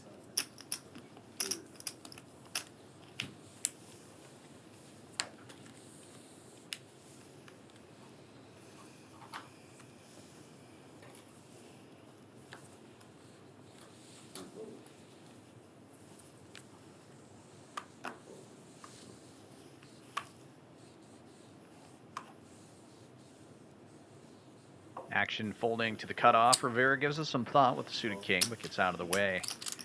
Going to be blind versus blind again. We've seen Roundtree put a lot of pressure on the short stack from the blind, but with 10-6, it's going to give Potts a walk.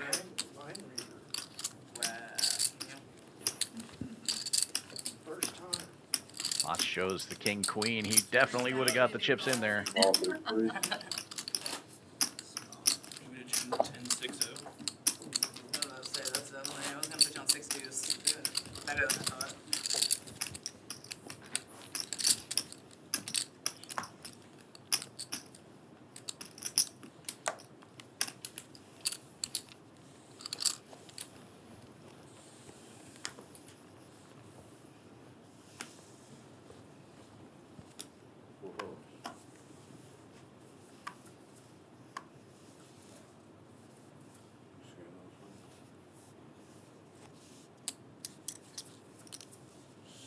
Ace-8 for Rivera.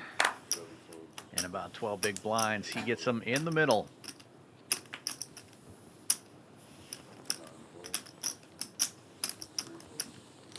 And faces no resistance.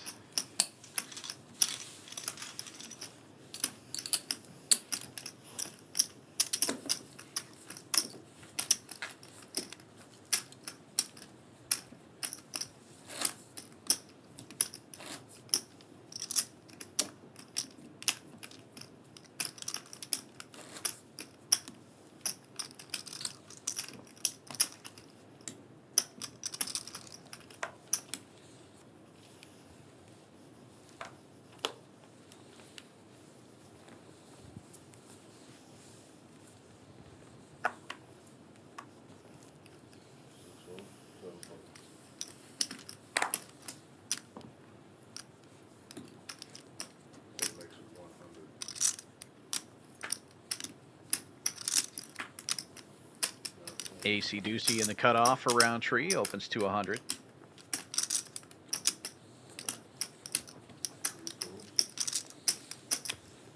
Action folding through to the big blind. Beasley likely to get rid of this 10-7, but it's only one big blind to call. She does opt to see the flop.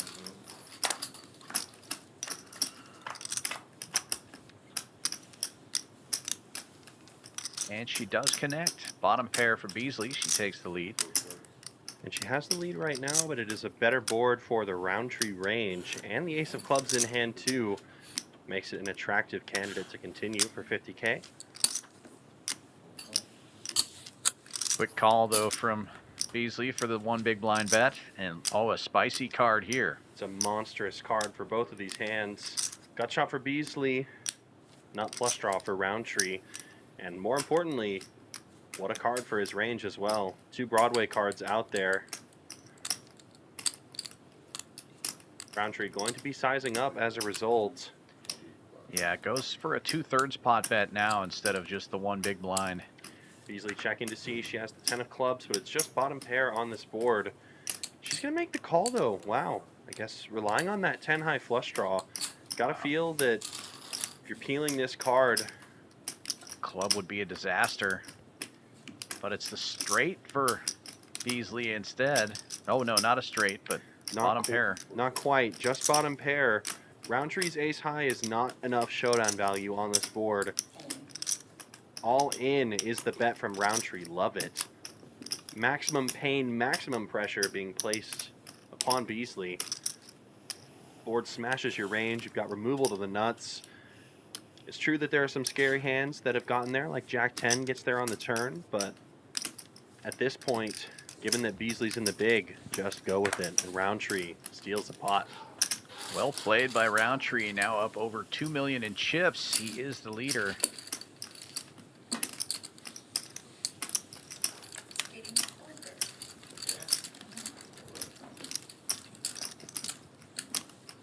Still 25-50 the same. The six hand going up. It's T.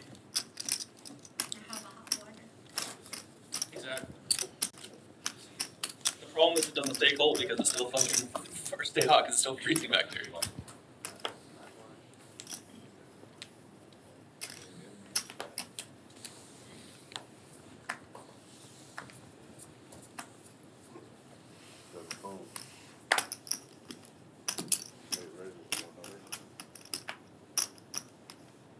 Roundtree continuing to fire away. 9-9 opens it up to 100,000. Trevathan will make the call here for 100K, and Rivera will also defend the 7-6 offsuit. Interesting. Didn't think he would make this call off of the short stack, but he's looking to try and get involved whenever possible. Unfortunately, in very poor shape against these two hands. And it will be a queen high board, or king high board, excuse me. So again, another favorable board for the Roundtree range, but it'll be Trevathan who actually has the best of it here. And Rivera hits a little piece as well. Little piece, but a piece too small to continue seeing the continuation from Roundtree and Trevathan, you'd have to think. Wow. Trevathan raising on this board. Really interesting to see that. Sort of hand that falls squarely into the showdown value bucket. No need to turn this hand into a bluff, and you're not going to get called by any worse. But nonetheless, wins the pot.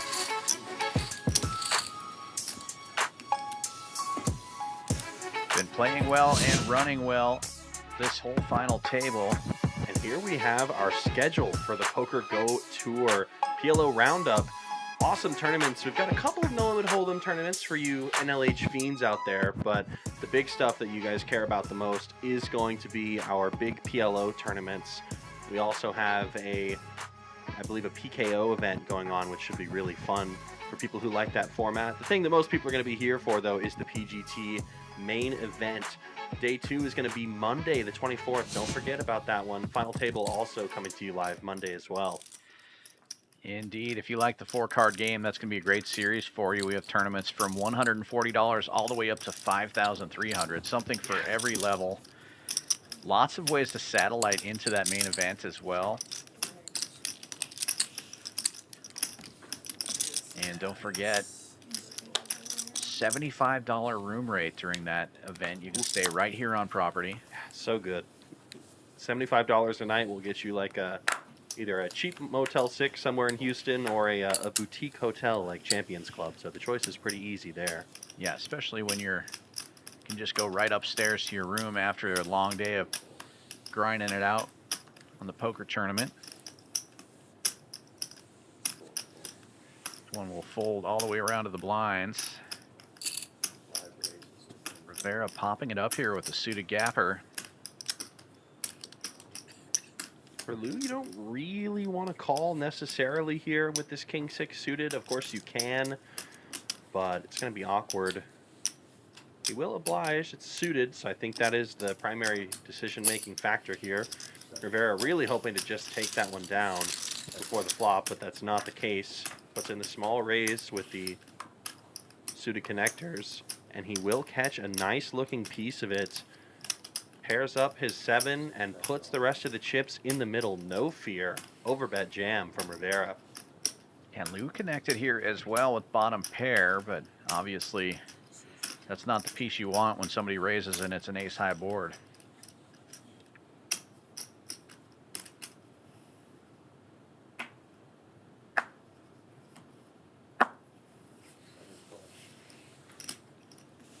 Lou lets it go. Rivera adds a nice little pile of chips to his stack.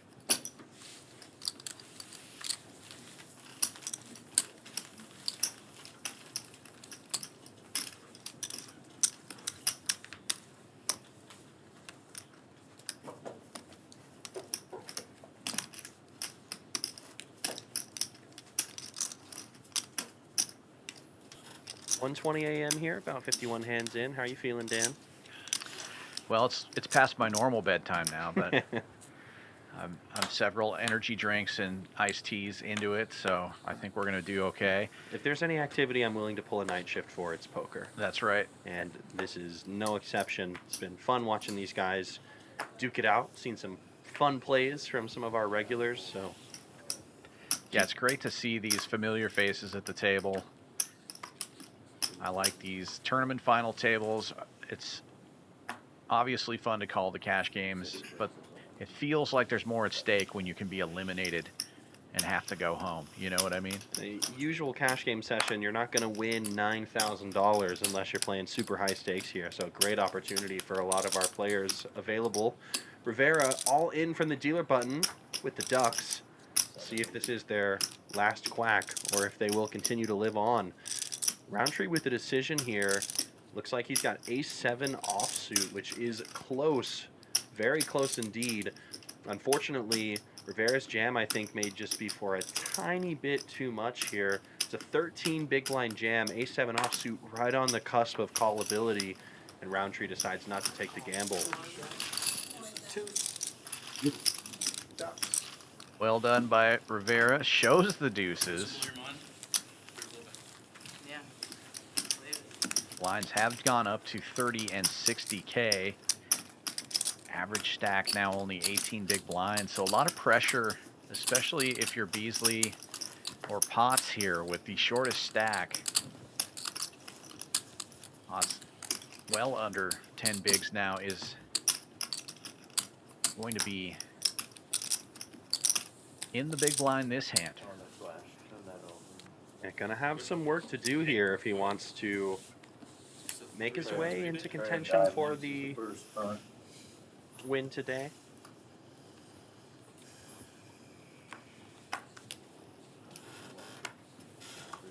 Beasley with an attractive looking ace-10 offsuit and not too many chips as well. She's looking up at the new clock and sees that blinds have just gone up, and she is all in. Wisely so, the hand this strong.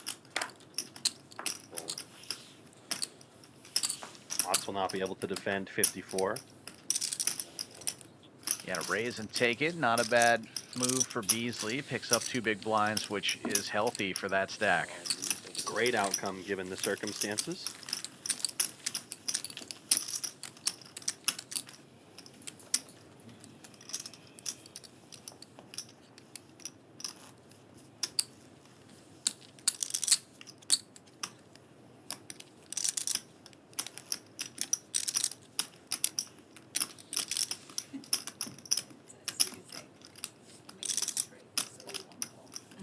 Oh, it's super stable.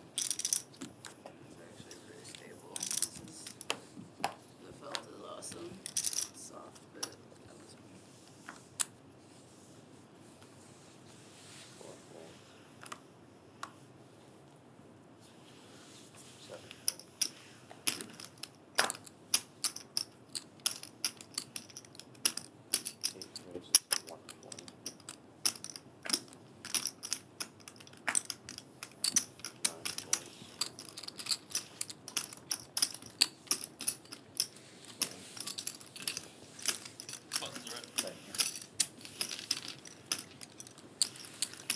Raise and take from Roundtree, one of the larger stacks, wielding his power. Roundtree on the cusp of being the largest stack, 1.8 million right now.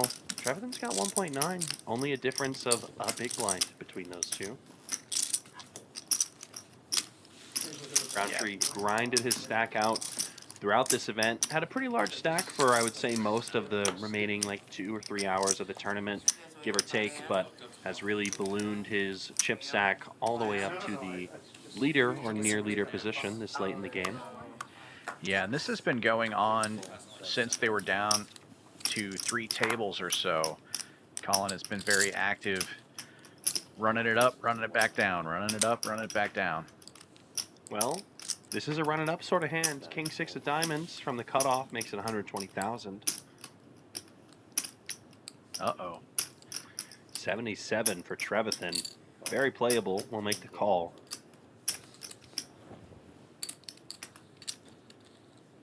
And Beasley finds a weak ace in the big blind. She's going to get involved as well.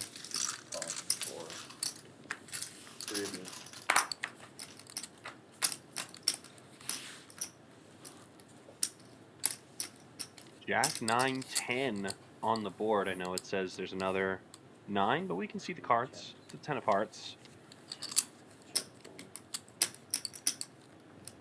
Open-ended straight draw here for Roundtree, or for Beasley, excuse me. The deuce of spades on the turn. Still good for the 7s.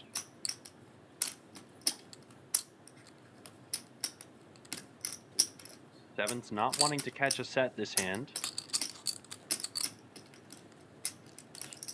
Beasley's going to take a stab now.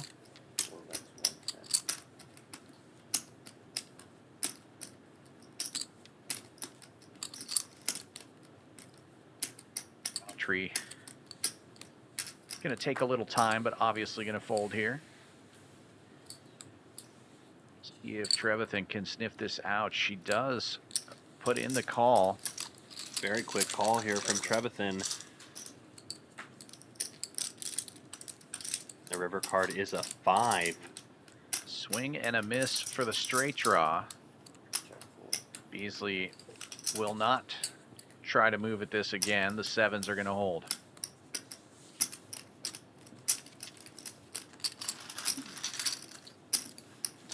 Oh, the ace 9 in her hand, not ace 8, so she did have a pair. A little bit of a card read error both in the hand and on the board this time. Gotcha. The 9s. Makes a little bit more sense. Definitely.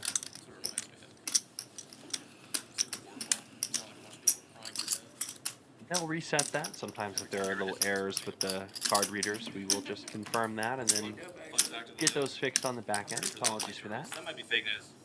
They will reset the chip count Sounded good though. It sounded legit. to restore order. Until I doubted myself, it sounded really good. It's a pretty cool turtle, though, I will say. 7, Whether it screams for death or not, it's pretty cool. It'd be way cooler if it screamed for death though. It would be. Was it y'all that had the? Who was it that brought the timer violins that actually like played music. Somebody literally brought like a little car protector and it was like a violin like this big. Fold, extra folds, side up. Oh. Oh, yeah. You were flipping? 70-30 is a flip then, sure. That.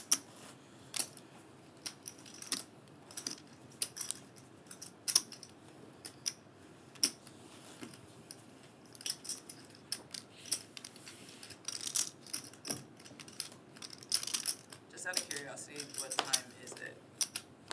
You'll never know. 12:20. Imagine having a real watch. What's it like?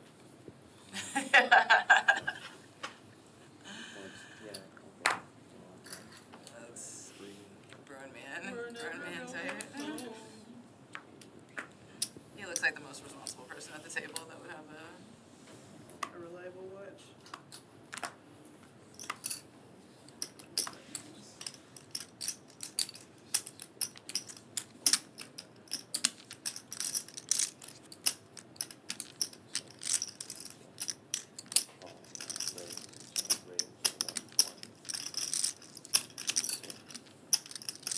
Vera getting after it again with another one of these speculative low hands from the small blind. Makes it 120K to go. Looking to apply some pressure to Lou, but Lou makes the call. Finds it again.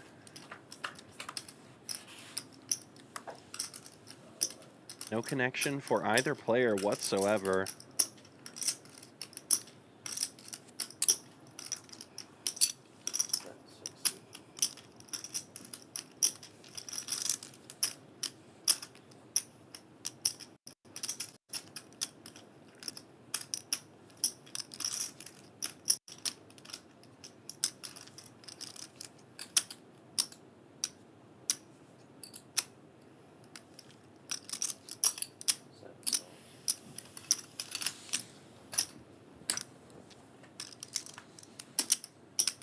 The turn card, though, does bring a 7 for Lou and an open-ended straight draw for Rivera.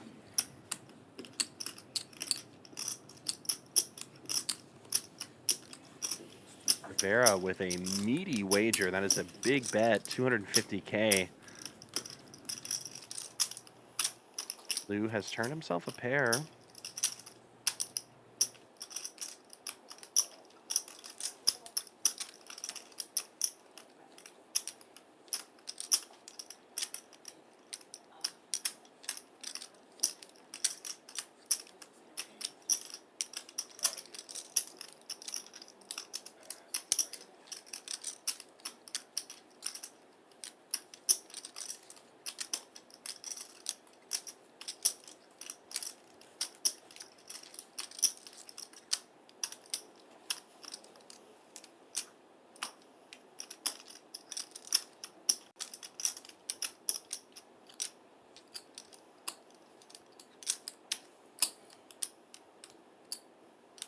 Looks like he's going to turn the pair and find the call for 250. Rivera needs help on the river. And that help is not on the way. Sevens and deuces for Lou, 2 pair. Rivera will have to turn his hand into a bluff and probably bet all of it if he wants to win this hand. Checking, though, I think that's a sigh of relief for Lou. Lou thankful to be taking down that pot.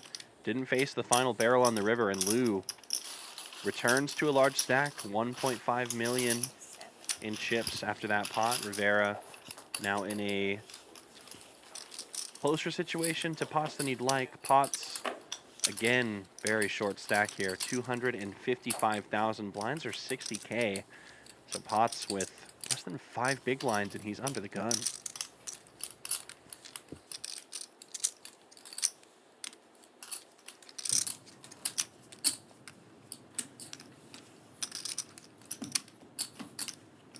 One of those jam wide and pray sort of situations for pots, if you have anything good at all.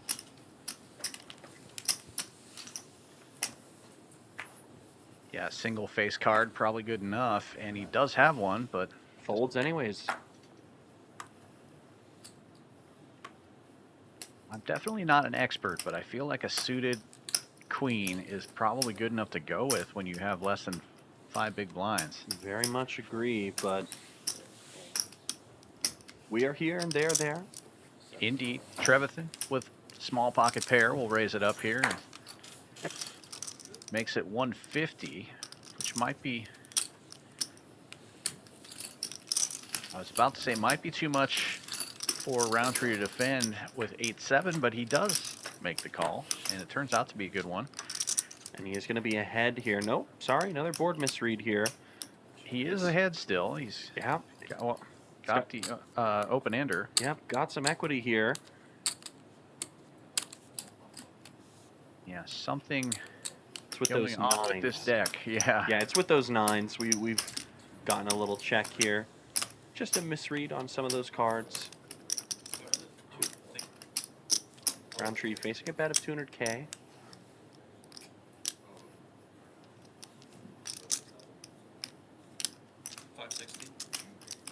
$560. Pressure from Roundtree.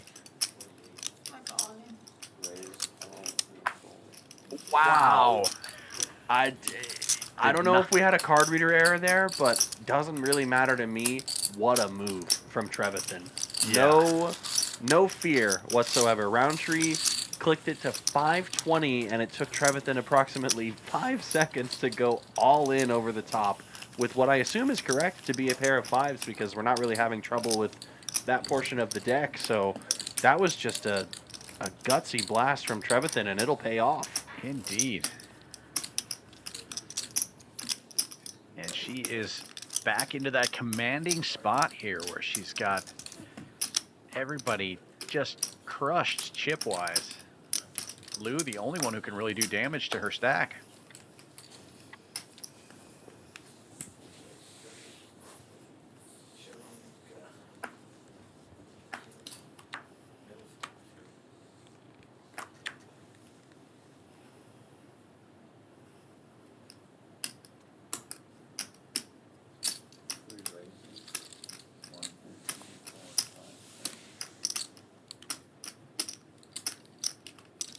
Trevathan, no mistakes on this one, guys. Jack under the gun raises to 150K. That's a nice hand to start with when you're short-handed. And when you have all the chips, helps too.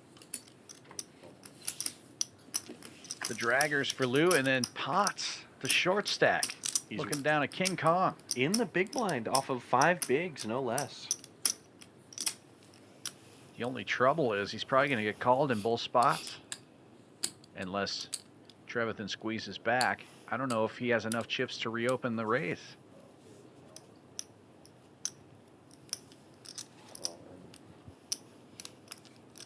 $195. Not enough. Yeah, not enough. Gonna have to be a call. You may. Okay, so if he's not 150, what am I supposed to do when he said all in? Well, your options should look are, at if this is Flores. 240, then it opens it up. If it isn't, then you can call or fold.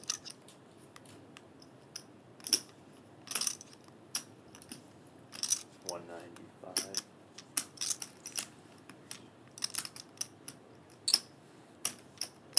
Yeah, so Trevathan in the unenviable spot here of only being able to call. Call or fold right now. Oh, call or fold? Those are your options.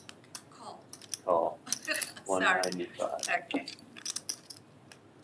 Yeah, Lou has to call given the price. I mean, you know you're set mining, but who cares at this point? Priced in. Potts is in wonderful shape here with the kings. Looking great here for a monster pot. And a triple up. Yeah, I mean, that's why it's so monstrous. He's tripling up to 675K, which is huge for him, being on only a few big blinds to start the hand. Sure, it's an ace-high board, and that's not fun, but at this point, you're already strapped in for the ride, and you've got kings. You've got the second best pair on the board. And neither Trevathan or Lou has any incentive to bet on this dry side pot with the ace-high board. As you say that, Trevathan puts out some chips. A little protection for pots.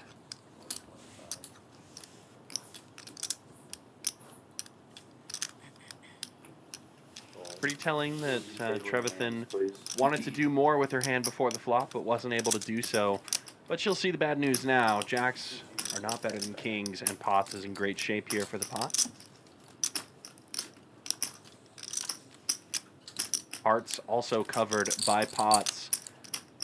One out, one time. No, ma'am. Pots adds an additional 420,000 chips to his stack, and now has more than 10 big blinds, which is great for him. Yeah, he's been hovering down there very low for a long time. Good feeling to get that triple up. I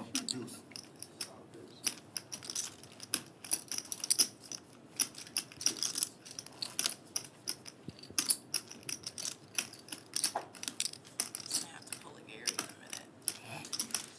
Like a two-hand nap.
Suited ace for Roundtree in the cutoff. He'll open.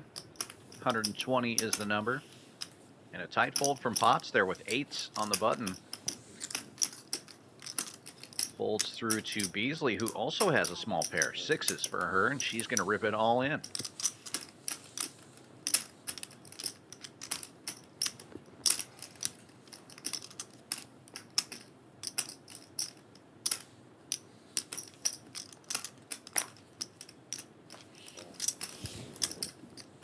Roundtree has to get out of the way. Beasley now up over $1 million.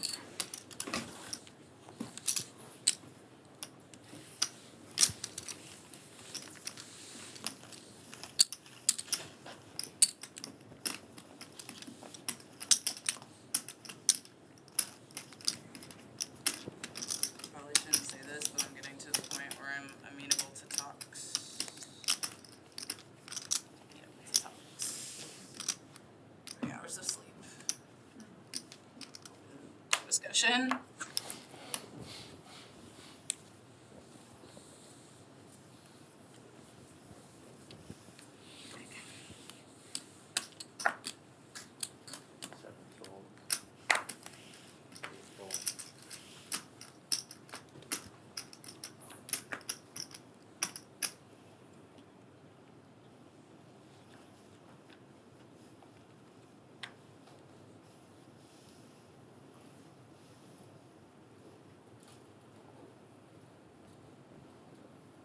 Pocket sevens and 11 big blinds for Pots.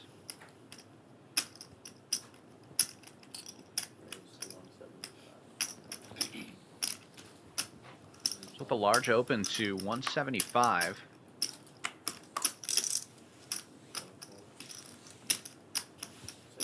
It'll be enough to get the job done.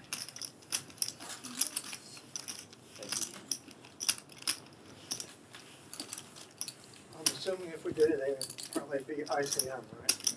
Yeah. So I guess that's okay with me too. Talk about it, look at it maybe. But there's only two of us. Yeah, kind of weird.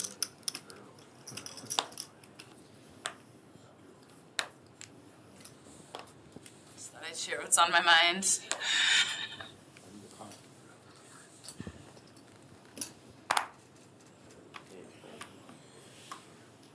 Why is it I can never run deep in a tournament when I have like 8 hours of sleep, woke up early, had breakfast, Maybe it's a sign. Gen Life? It just doesn't seem right. How does she So, get aces, these aces? Aces again. This is our third time, by the way, on the final table, picking up aces. So, But to be fair, there's been 62 hands. and having aces twice in that span, it's crazy. Let alone on a final table. Beasley is calling with 9-10. Interesting. I will say there are some suspicious issues we've seen with the middle portion of this blue deck. So it is possible that Beasley has a pocket pair, like 9-9 or 10-10, for example. But let's assume she has 9-10 for now. Yeah, I believe that 9 of clubs has been reading as an 8 or I don't know. Something like that. We're Just middle cards are looking suspicious right now. Taking a look here at the flop, we don't see anything on the flop cam, so we're not quite sure what's happened yet, but nobody's interested enough to bet, so that's certainly something. Checks around, and there we go. Ace, Ooh. high, flop. Everybody connects. Yeah, If these cards are correct. Well, that's... I'm pretty sure Trevathan's got aces, so that's good for her. Rescanning the cards. Trevathan deciding to trap here. Everyone did check, and we will see a 9. So Beasley either has 2 pair or a set right now. That is bad news bears for her. Yeah. Worst case scenario, she's got 10-8, which is a pair and a open-ender. Which is still enough equity for her to call, I would think, right here. Yeah. Especially after the check around on the flop. Trevathan now trying to pile some money into this pot, goes 2 1/4, and Beasley Oh, she puts almost raises. She's definitely got either a set or 2 pair here then for sure. I know the card reader looks a little odd, but regardless, we know Beasley's got a really strong hand. This is a cooler situation any way you draw it up for everyone except for Lou. Lou, definitely get out of the way with a pair of 7s. No good. Been here for like 13 hours too, haven't you? Trevathan just licking her chops. All in and a snap call. Sorry to say it, but Beasley is It is in a set trouble. of 10, set over set. What a cooler. Oh, man. And it's on the flop, too. What an absolute disaster. And Beasley, unfortunately, is gone just like that. Set over set in the largest pot of the night, and Trevathan has taken it all. And now she has over half of the chips in play with 5 players left. What an absolute disaster. Crazy cooler towards the end of the night. And Trevathan will be in commanding position to take home all of this pot. $9,615 for first and half the chips in play, sitting with one person 5-handed. That's going to be some very interesting dynamics from here forward, how everyone navigates around Trevathan's monster stack. And Beasley going home with $1,470 for her efforts here today, and just a cooler spot there. I mean, Nothing that's you a can do. situation where you're just licking your chops thinking, I'm about to double my whole stack here. Through I the got chip a leader. set. Let's check it. Let's see what happens here. And, oh, man. Disaster. Really tough cooler to see. Nothing wrong there with the way it was played. Just very painful run out.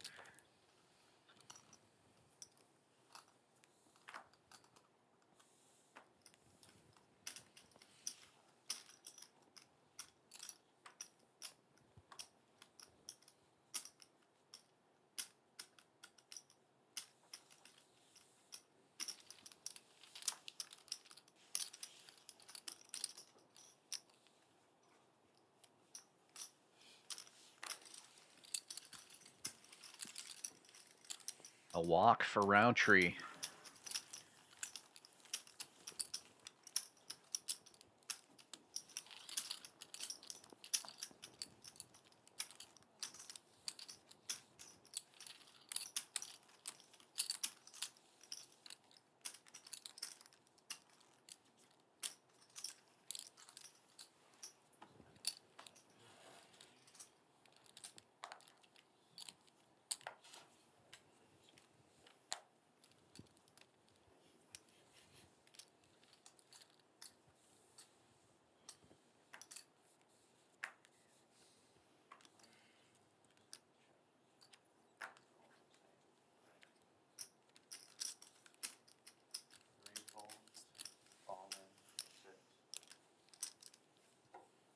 Vera making a move here with 10-8. Ripping it in, and he's going to run into kings. Oh, that is going to be a call from Potts. I don't know what he's thinking about here, but perhaps Vegas in the Mirage. He makes the call with the kings, and Potts, huge favorite here to take it down.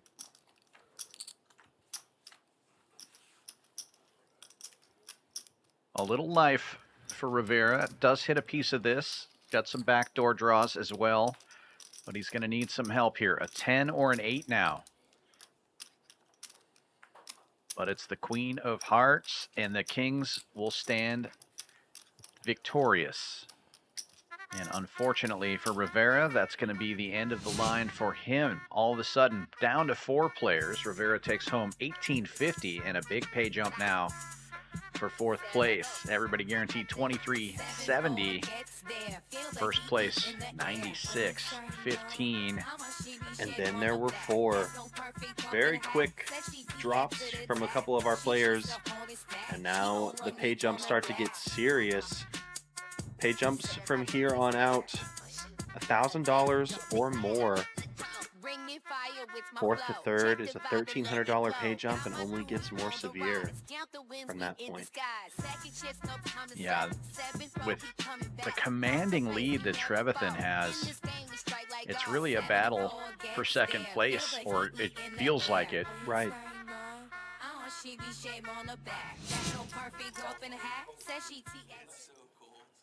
Happy to see that new deck coming out here because we were having some read errors with that previous one. Hopefully this will fix that problem. Some of us are starving ourselves. Kind of fun to try to figure out what they have when we don't know what the cards are, though. Yeah, I mean, when I saw Beasley supposedly flat with 10-9, I was like, that looks a little suspicious. I think that's a fold, so maybe 10s or 9s or something like that. And you know what? It was 10s. It was just the worst possible scenario for her.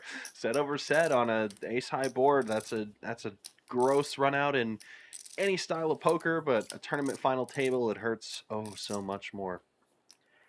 Indeed. I feel like you always remember hands like that too. At least I do as a poker player. I take it personally.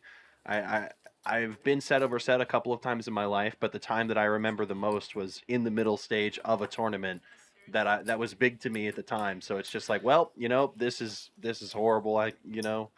Yeah, it's easy to forget the cash hands. They're just going to happen sometimes. Right, exactly. It's like, yeah. For your tournament life. Exactly. Eerily enough, it actually was on ace 10-7. It was aces versus 7s. I had 7s. So oh, man. We got it all in on the river because we were deep stacked, but I was not pleased to see that hand. I'll put it that way. I believe it. Accidental flashed card there, and it was a nice one. Colin gets out of the way. Potts with ace-8, blind versus blind. It might be BVB, but it's blind versus big stack. Right. Most importantly. So you really don't have as much maneuverability as you would in a regular BVB spot versus the chip leader. Of course, you can get aggressive, and I think a raise here is fine if you want to play back at her. Just can't do anything foolish like jamming. And the raise takes it.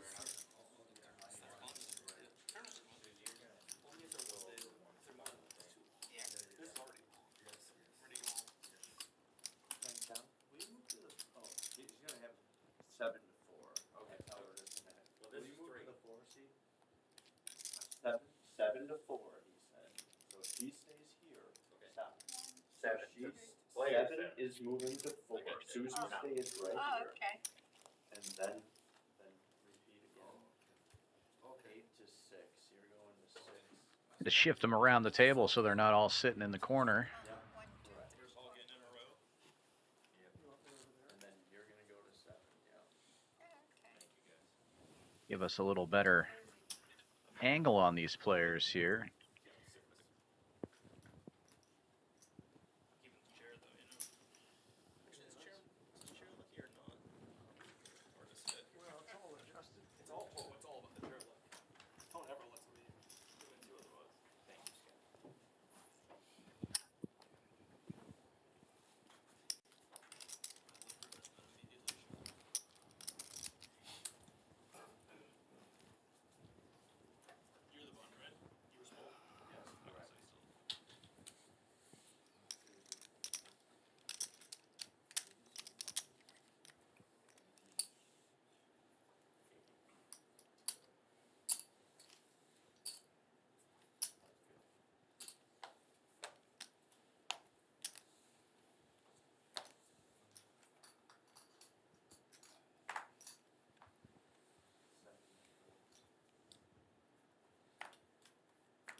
BVB Trevathan jams the ace-5. It's the best hand, and she will get Lou to fold.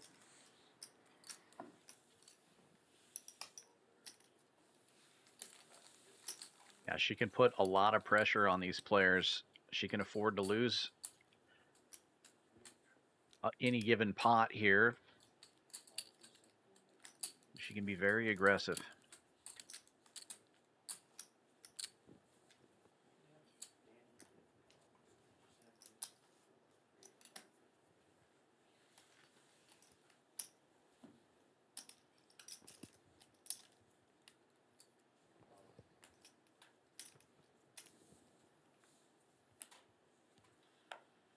Kings again for pots. Wasn't he just playing kings 4 hands ago or so? You know, earlier in the day he was just playing 4s. Now he's just playing kings. Sometimes you just pick a hand and get hot with it.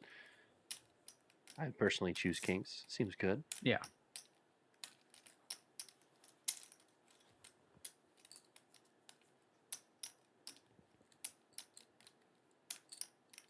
Reaching for raising chips, obviously. Looks like he's going to go big. That is a large wager indeed. Blinds are 40,000, 80,000, 80,000, so we'd think that a standard raise would probably be around 160, but Potts doesn't mind, just makes it big and takes it down.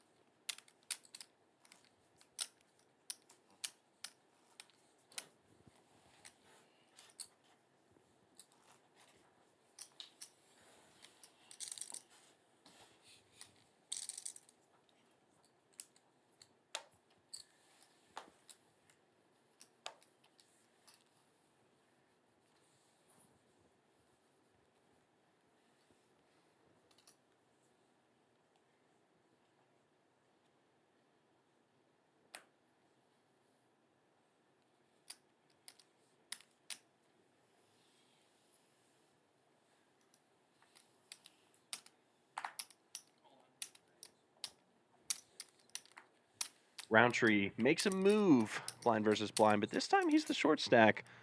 Still think it's going to work, though. Yeah, tough to call with king 6.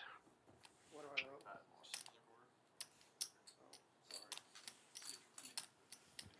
You know, I could fall asleep. Deals the 2 big blinds and on to the next.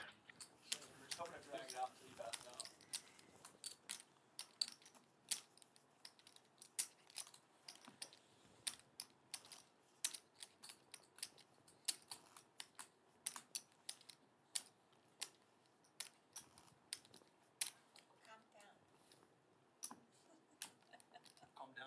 Calm down. You're too antsy for it.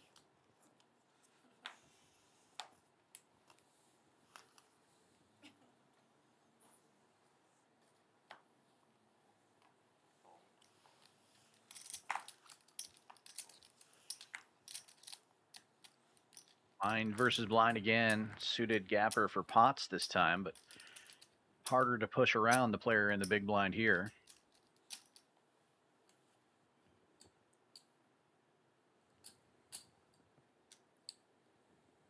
Like he's going to make the call. 9-10 for Trevathan. She checks her option. Heads up we go to the flop. I was gonna keep it.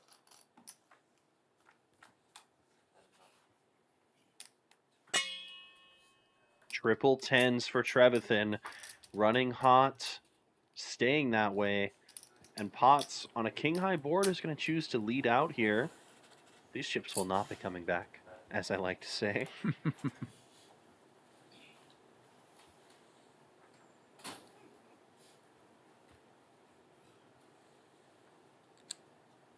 Ought to be just a call here It's from not gonna Trevathan. be. Oh, interesting. Yeah, I was going to see, Fast play. relatively speaking, we've seen Trevathan play fast with most of her hands tonight. The only exception being that set of aces that she eliminated Beasley with earlier. So, not shocked to see a raise right here, right now. Perhaps trying to deny some equity from draws available. Plenty of Broadway draws. Hearts on board, which Trevathan has none of. King high board as well. Maybe looking to get value from a king. Pots just has a bluff. We'll let it go. Don't actually hate raising there in that spot with the wetness of the board, hoping your opponent is stabbing with a live hand and not just a bluff. Makes sense. There are lots of turn cards that would slow down her action a lot, like the Queen of Hearts, Ace of Hearts, Jack of Hearts, that sort of thing, so fair enough.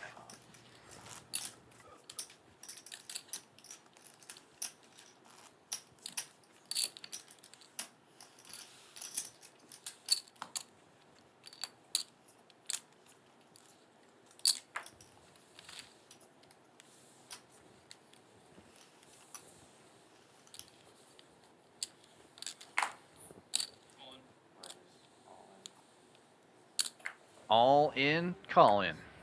Roundtree with king, queen. Collins all in and will probably not be called all in by these junky hands. Little fun tongue twister for you. Indeed. Colin picking that one up as well, and he's back to $1 million in chips. Lou now the short stack. To make something happen here. Down to less than 10 bigs.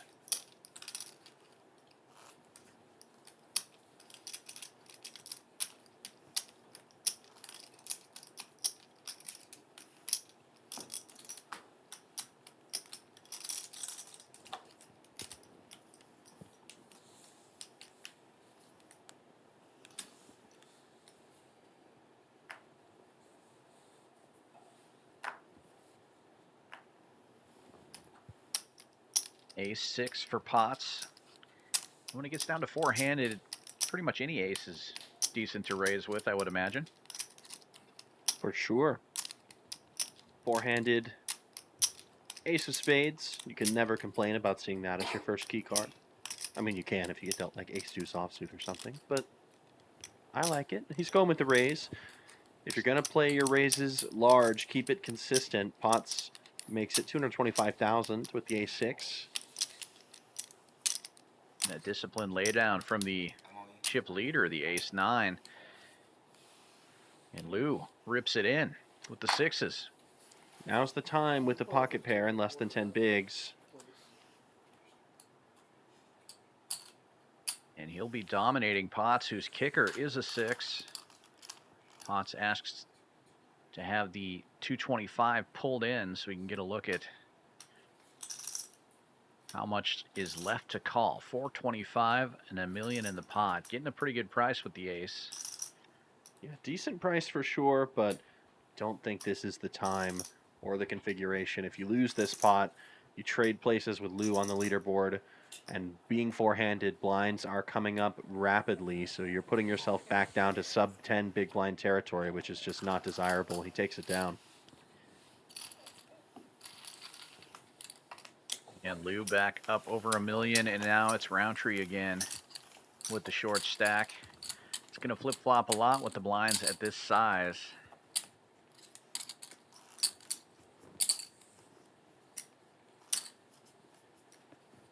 $200,000 in the pot before any action at this point.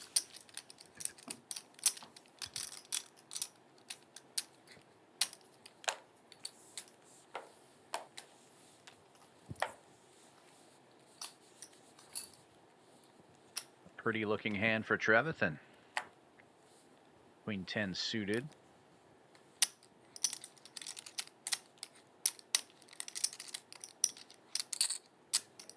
She's going to go with a big raise.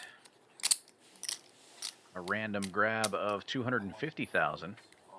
Lou all in again. Small pair again. Fives. Fivers are enough to do this. Colin, unfortunately, has to let it go. Pots, pretty hand, but not a pretty situation. Certainly a fold. Yeah, ace tray suited is the kind of hand you want to be raising with, not calling with. Yeah, Trevathan agrees. Gets out of there. Not sure I would have shown that one, but it's fair enough. Makes sense to go for the jam there, picking up all the big blinds. Lou starting to chip up now. Roundtree and Potts basically tied here for the bottom spot.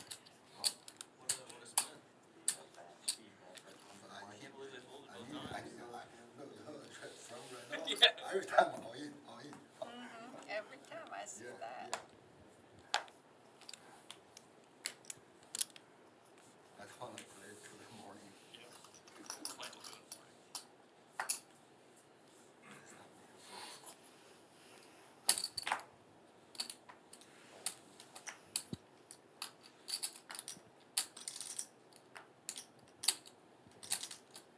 Blind versus blind. Potts with a king. Bad kicker. Just going to call. And Trevathan will check her option. 6-5. Heads up we go.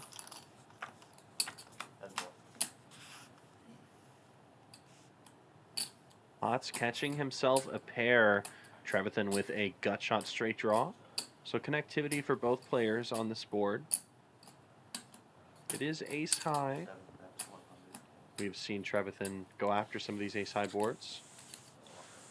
She will just make the call with the gutter ball this time. No change on the turn here. King tray looking good for the pot. Worth checking though. Looking to get to showdown here with third pair. And Trevathan doesn't bite, checks back, and the pair of threes are good. And Potts will feel much better about his hand with this other ace showing up. Makes it pretty unlikely Trevathan had an ace with the limp pre-flop anyway, but seeing that other ace is going to make him feel really good. Going for some thin value there, but does not get called.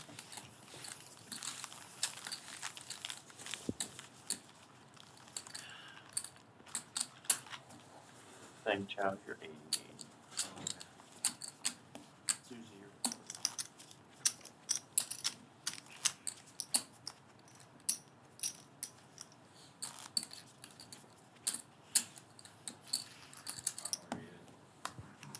No worries.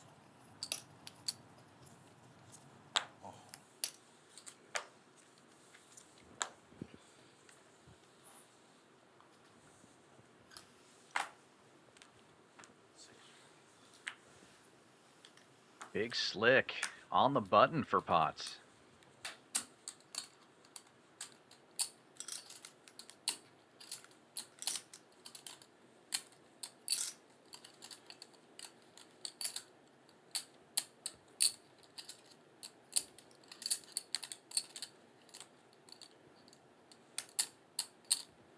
Like he's going to go with his standard 225. Didn't he make it like 250 with kings that one time? Or was it, am I misremembering? Am I delusional? I feel like the first hand when the blinds went up to 80, he did 250, and then he's Gotcha, done but 225 every time after that. Yeah, fair enough. But it almost felt like that one was a random grab too. You know? Yeah. No random decision for Lou. Don't defend king 5 offsuit.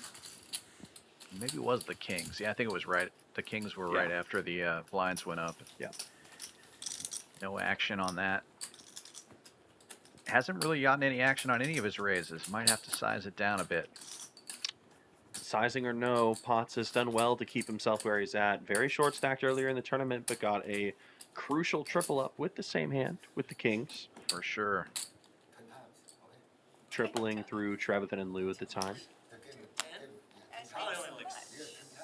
Lou and Potts now virtually tied. Roundtree at the bottom by himself here. 10 big blinds, and he's in the big blind. Potts under the gun with queen jack offsuit. He's been very deliberate with all of his decisions, taking time before the flop. We've talked about how Trevathan has had aces a bunch tonight. Potts has had kings like 3 or 4 times, I'm pretty sure. Yeah, I think you're right. But Trevathan's had kings twice as well, I think. Oh, yeah, of course. Yeah, well, I mean, why not? Yeah. Standard raise from Potts. 225 with the queen jack. And Trevathan making the call as well. Looks like she wants to play this from the dealer button. And as a monster chip lead, yeah, I think this is fair. Oh, wow. Ace king for Lou. Oh, boy. Big hands collide. Four-handed, this is an absolute monster. All in. And Roundtree's got a pair of sevens. Wow, and all this action in front of him. A raise, a call, and a re-raise. Yeah. But not any chips to work with is kind of Colin's big problem with the calculus is he's got less than 10 big blinds here from the big blind. Well, and a chance to triple up with all this dead money in there. Exactly, You have to assume that the other two players are going to fold with this action. Or if not, you know, if the sevens are going to hold, the sevens are going to hold. That's just get the money in and quadruple up. Lou being all in, certainly very strong jam, that is for sure, given that the chip leader and another medium stack opened under the gun, but this might just be too good of a spot to pass for Colin. I think Colin painfully aware that he's seen a lot of jams from Lou recently, and Lou showed fives earlier. I don't think he's jamming with the hand like fives or sixes or anything like that right now. But Colin will make the call. And we've got a flip situation. A little fist bump from Lou, so they know they're getting it in. Ace, king, sevens, classic flip. And Colin needs to hold for 2 million chips. And great position in the tournament if he can get the double. Otherwise, Lou will be the recipient of all of those. And there it is on the flop. King high in the window. Make it as painful as it can possibly be. A 7 and a 7 alone to save Roundtree. And no 7 comes around. Lou busts Roundtree in 4th place. And we're down to 3. The crazy thing is Lou would have been in 3rd place had those other people called. It would have been 2 pair, a straight. Crazy. Roundtree out 4th place, 2370. And just 3 players remaining, each guaranteed at least $3,600. First place, $9,615. Nice run for Roundtree.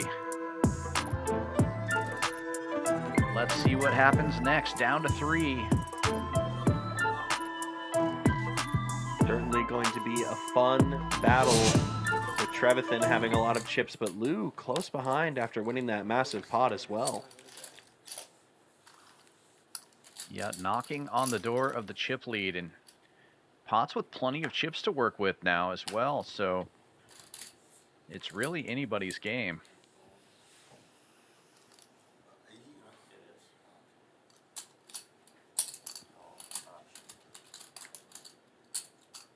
Lou limping in here with 10-8 suited, and pots ripping it with jacks.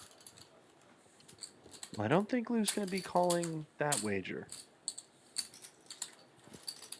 I'm not even sure if Lou's looked at his hand yet. He's still stacking chips from the previous pot. I don't think so either.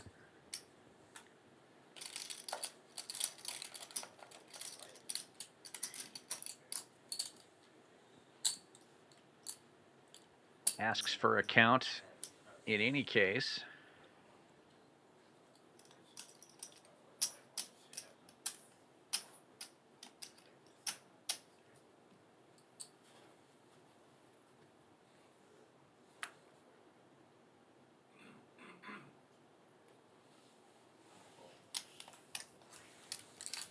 And he will get out of the way.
It's just not fair.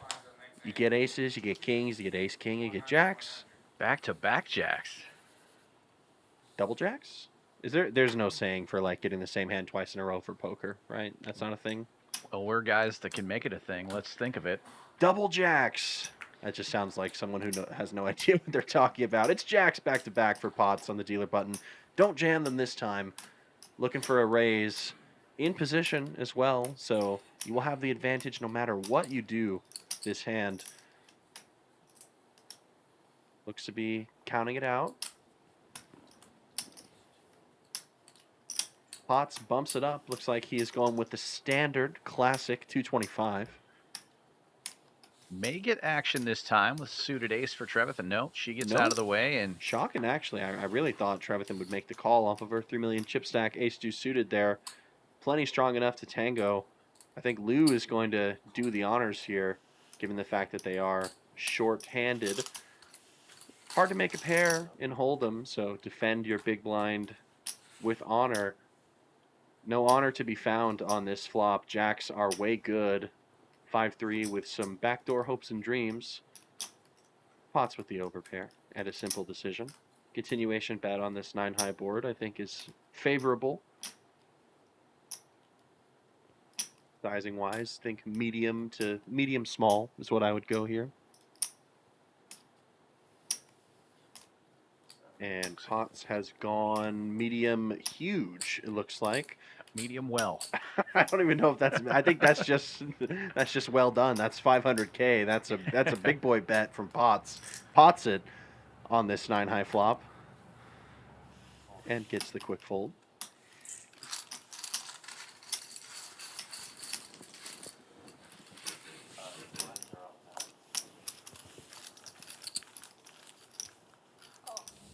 This November, the frontier belongs to Pot Limit Omaha, and there's a million reasons to saddle up. The Poker Go Tour is coming back to Houston. The 2025 PLO Roundup at Champions Club Texas is here again with a $1 million guaranteed main event. PLO Roundup, a 4-card showdown, November 14th through 24th, 2025. For details, go to championsclubtexas.com. Now, I might be a Hold'em guy, but the Poker Go Tour PLO Roundup might change my mind a little bit here. There's going to be some awesome tournament structures. Lots of buy-ins ranging from around $140 to, I believe, a $5,300 high roller tournament. So all bankrolls welcome. All levels of comfortability with PLO welcome as well. You'll probably find me in a couple of these satellites looking to get into that main event for a cheap price. Yeah, and Houston, definitely a PLO town. You're going to see a lot of players chasing points on that Poker Go Tour that aren't necessarily 4-card players. You know, we'll have like Eric Seidel. He's definitely chasing some points. A few other big names will be in town as well. It'll be a fun time. And of course, it's going to be streamed on Poker Go, which is a pretty big deal. Lou making the decision to just call here with the Jack-10 suited, limps in, calls the 50K. Both players catching a piece here. It's a 10-high board, but looks like if I use my goggles, Potts has a better one with the 2-pair. Yeah, 10s and 5s. And Lou's not going to go anywhere, we know, because he's hit a pair here as well.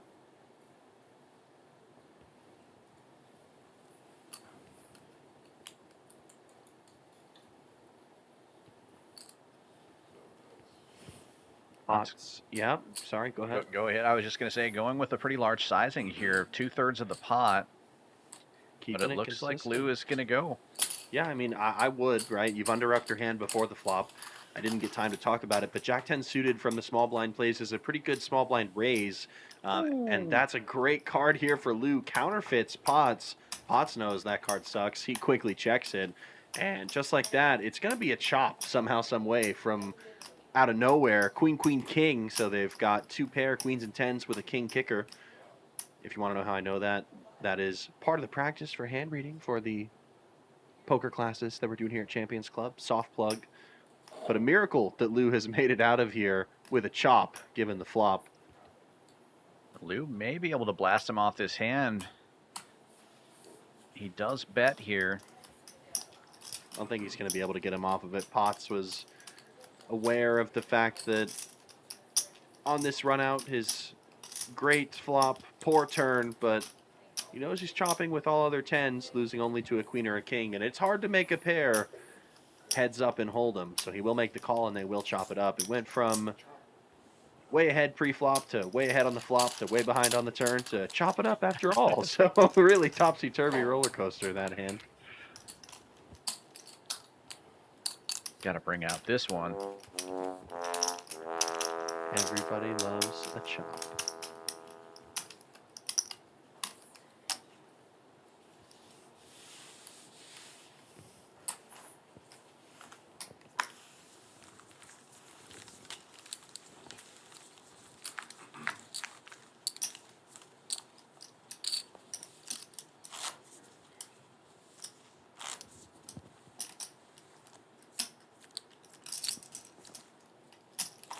Looks like the blinds have now gone up to 50 and 100,000.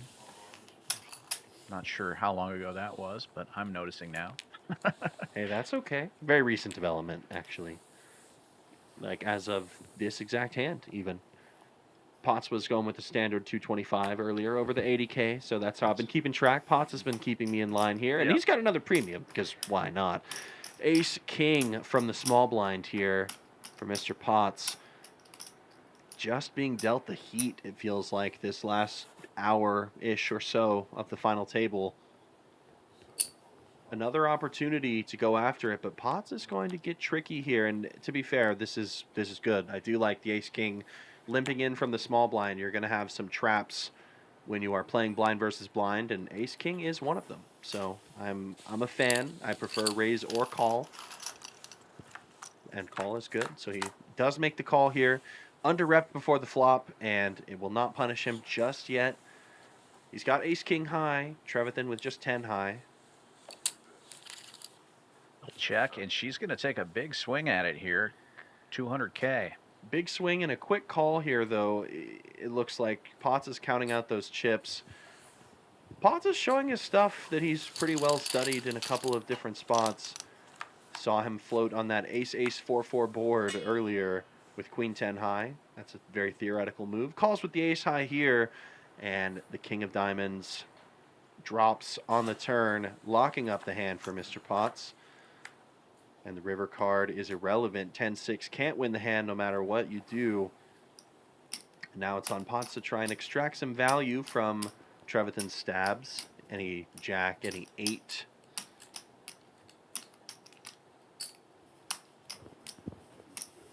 Potts choosing a sizing here that I like quite a bit, 250K. Very enticing to be called by any hand containing a jack, perhaps an 8. Unfortunately, Trevathan's got a bluff, so she'll fold. Potts starting to even things out here. He gets up to almost 2 million, and Trevathan down to 2.6.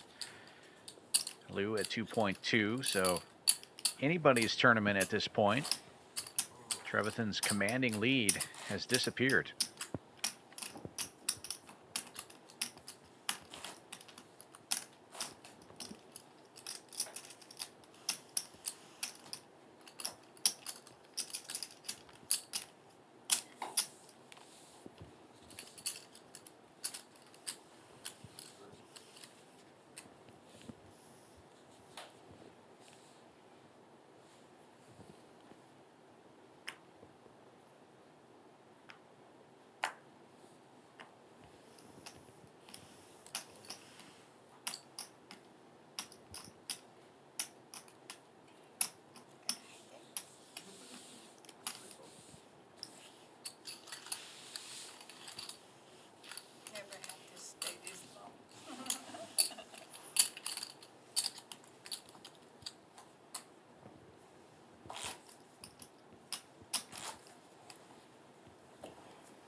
Blind versus blind here, and it looks like Lou is going to go up with Jack 7. Potts waking up with Ace Deuce.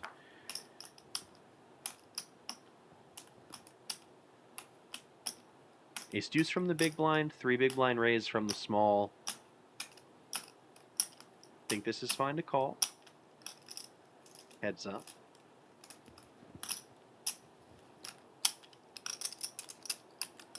Just say 300. And he does make the call.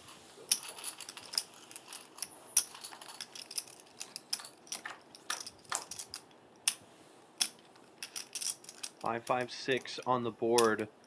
Safe enough for Potts' ace high. I will say that this board can connect with both players' ranges, blind versus blind. Even though Lou is the aggressor, Lou will start with the check, which is the preferred approach, I would say, with both your give-ups and your value.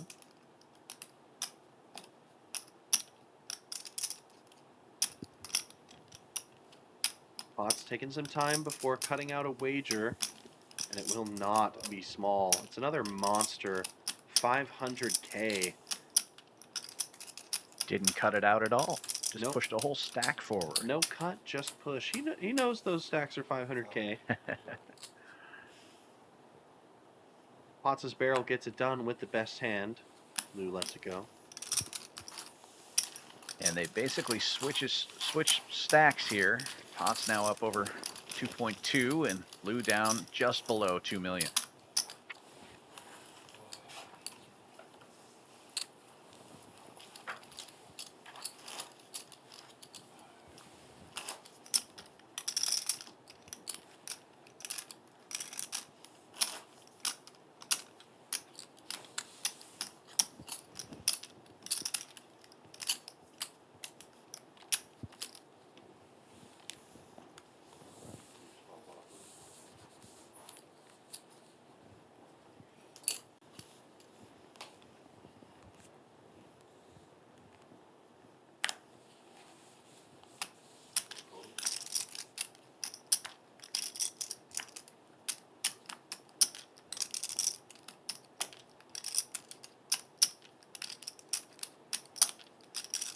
King Queen in the small blind here. This is obviously a very playable hand, short-handed. Yeah, it falls into the same category as the Ace King. You can attempt to trap, going for some limp raises with the hand. I think King Queen is just weak enough that you want to raise with it almost every time. Doesn't fall into the pure trap category like aces or kings or ace king or maybe even queens. So raise from Potts, and Trevathan finds a lady of her own in her hand. Looks like she's going to be defending. Counts out the call.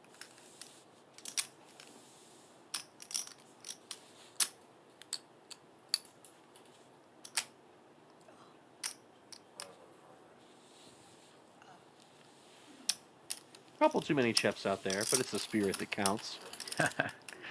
Heads up they go, yep. You got it. That's you. Trevathan dominated right now, but Potts out of position.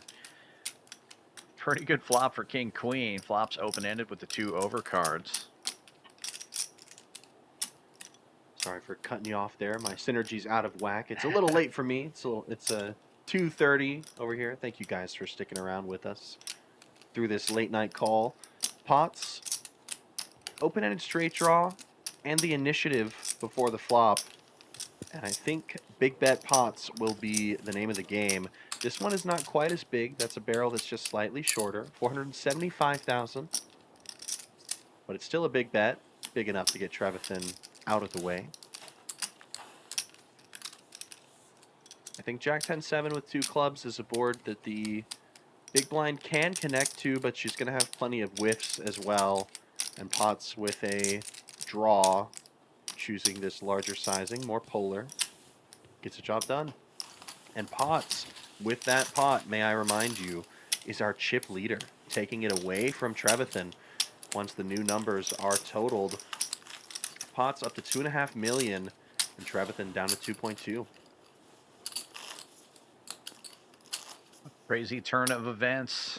Potts keeps switching stacks with these other players. The deck is running him over right now. Good spot to be in. For For sure. sure.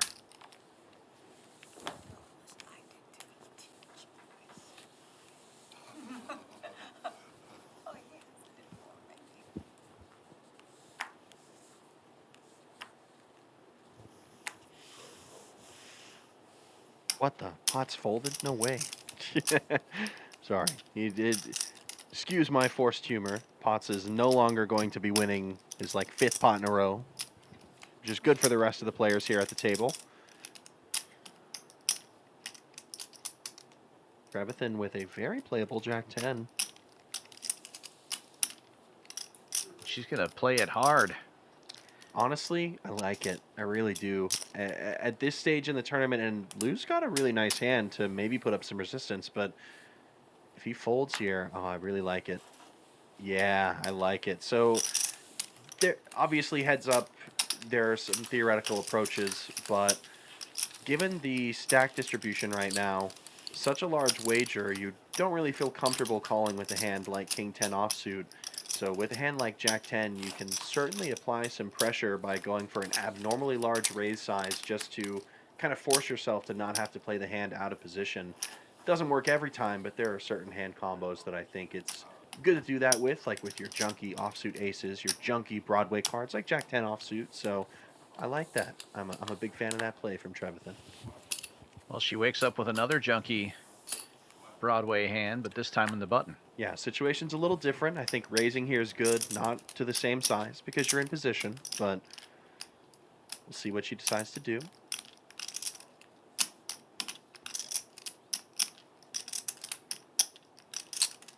Trevathan electing to call, it looks like.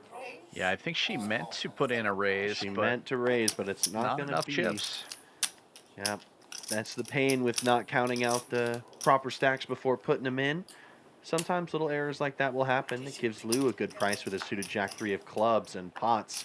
5-4 of spades, nothing to do but check. So we've got our first multi-way flop of our final 3 players. Everyone with some disconnected cards, so everyone with a fair shot.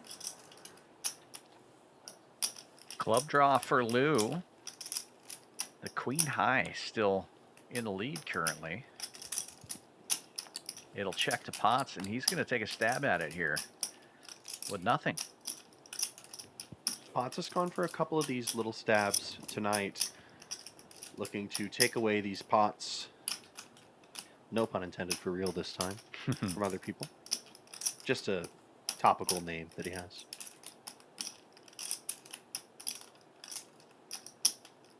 Lou with the club draw.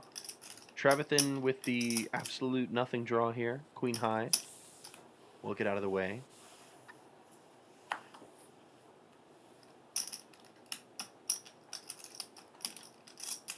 I think call at least once is preferred here.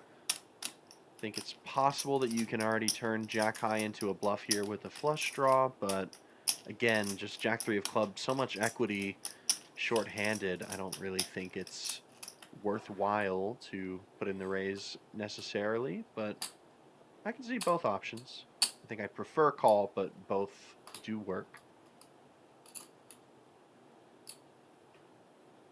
I think my only issue with raise is that if you do go for it at this point, and Potts has something like, let's say, a 9, ace 9, king 9, queen 9, 10 9, those hands are just not folding when raised. So the only things that are really being folded out are Potts' bluffs at this juncture.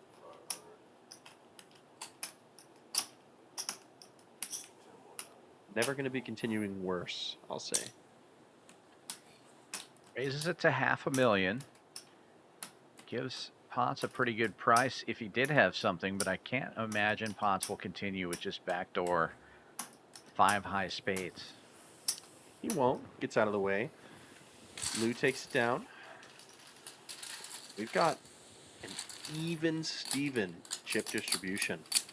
Everybody's got a piece of the pie now.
Suited king for Potts in the small blind. He'll limp in here. And Trevathan with the Jack 10 again. Looks like she's reaching for raising chips. This time in position. I think Trevathan just likes blasting it with Jack 10. Big raise once again from a big hand, making it 350.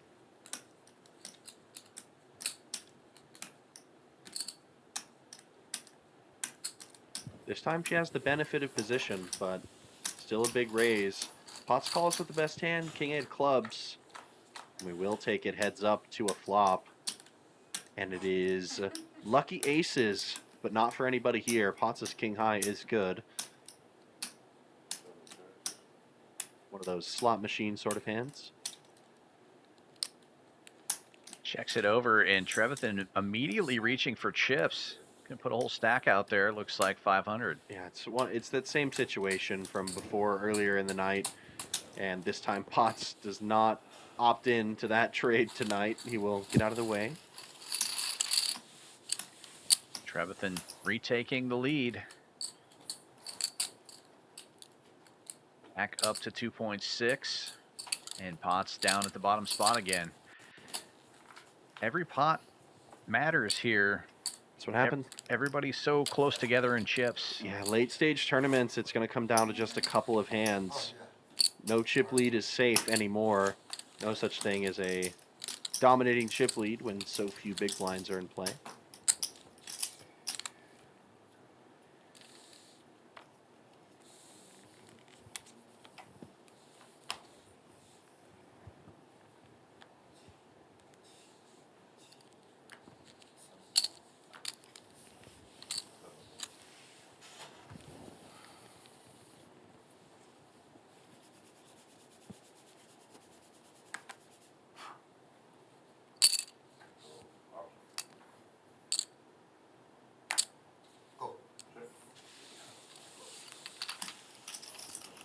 A limp from Trevathan here with suited 8-4, and Lou checks his option. He'll be in position with the best of it until a very action flop, really. Top and bottom for Trevathan, but Lou with the second nut flush draw.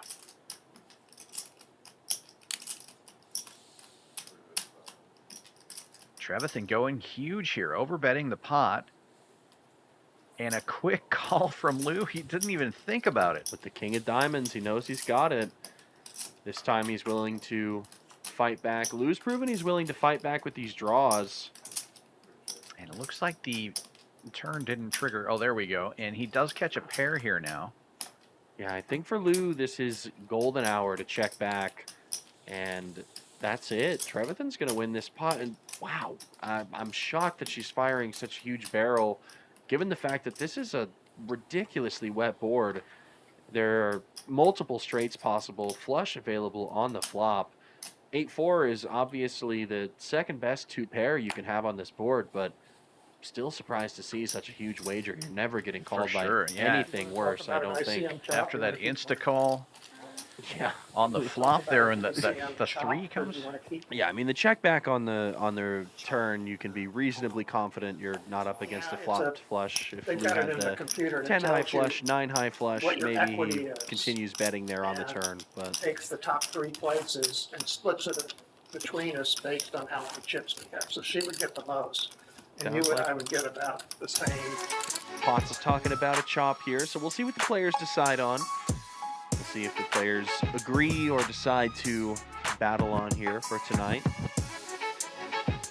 Looking to suggest that because Trevathan has regained a pretty big chip lead, and Potts is correct. Lou and himself share pretty similarly sized stacks, so Trev would be getting most of it, but I see more cards being played, so I don't think we've got a deal, Dan. Yeah, it looks like they're going to play on. Trevathan has recaptured that dominating lead here, has over twice as many chips as Lou. And pretty close to twice as many as Potts.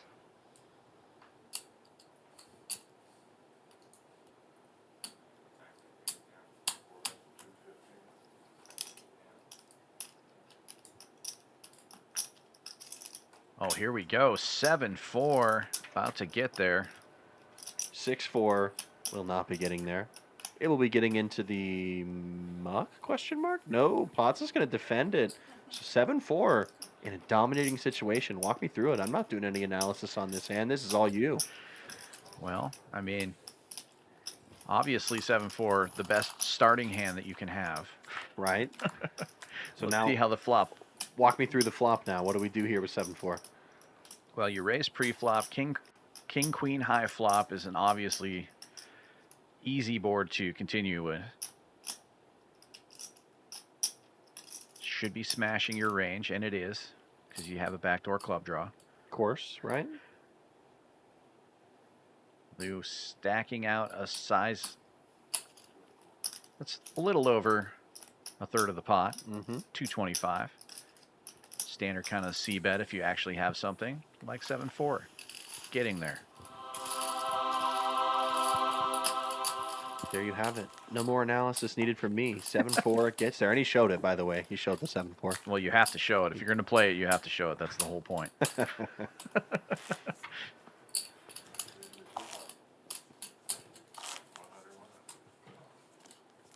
I can tell I'm getting tired because I couldn't even talk my way through a 7-4 hand right there. I was still thinking about that that bet on the river on that all diamonds 1 million straights board. I was not sure about that one, but doesn't matter how sure I am. It's Trevathan who needs to be sure of herself. Close to the finish line with half the chips in play in our 25K guaranteed tournament. $9,000 for first place. Pots with the Motown Jackson 5 in the small blind.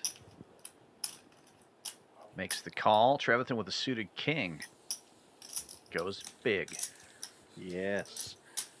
Put the pressure on with the junky hands. I know the sizing looks unorthodox or potentially strange, but if you are going to play some slightly junky hands and you want to make sure you don't get called, then you can exploitatively take these big sizings. Trevathan has shown that she's able to do that many times tonight. Unfortunately for Potts, somehow, some way, despite that monster hot streak he got on where he regained the chip lead, he's now back to 10 big blinds.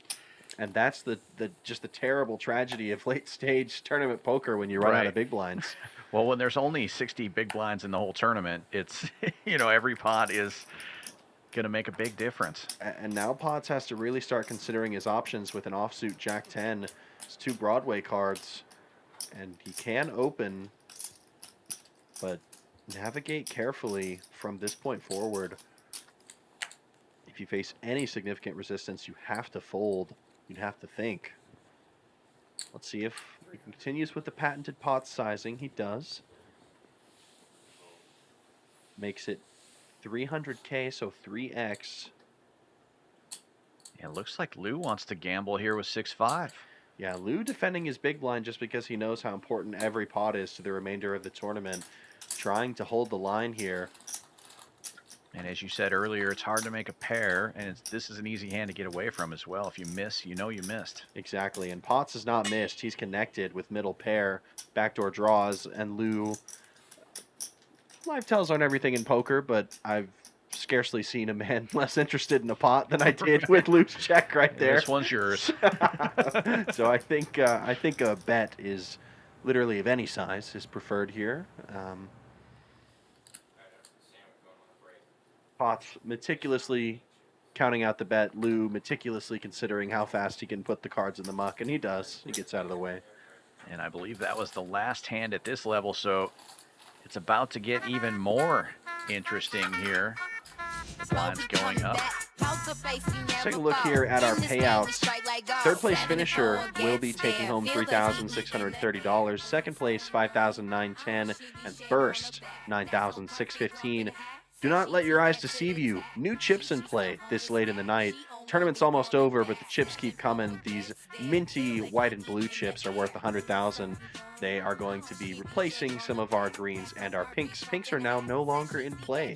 Blinds are going to be, I believe, 125K is the big blind ante now. That's correct. 75, 125. Ooh, yeah. Hefty. And the small blind's actually more than half a big blind here. So very interesting to see how that plays out. Yeah, it definitely changes things up a little bit, right? You have to think carefully about small blind defense now. Yeah.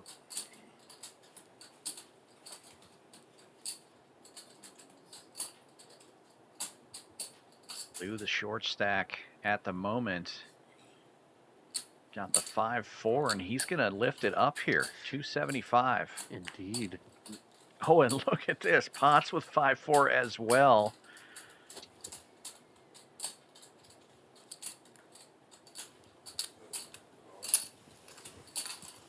Yeah.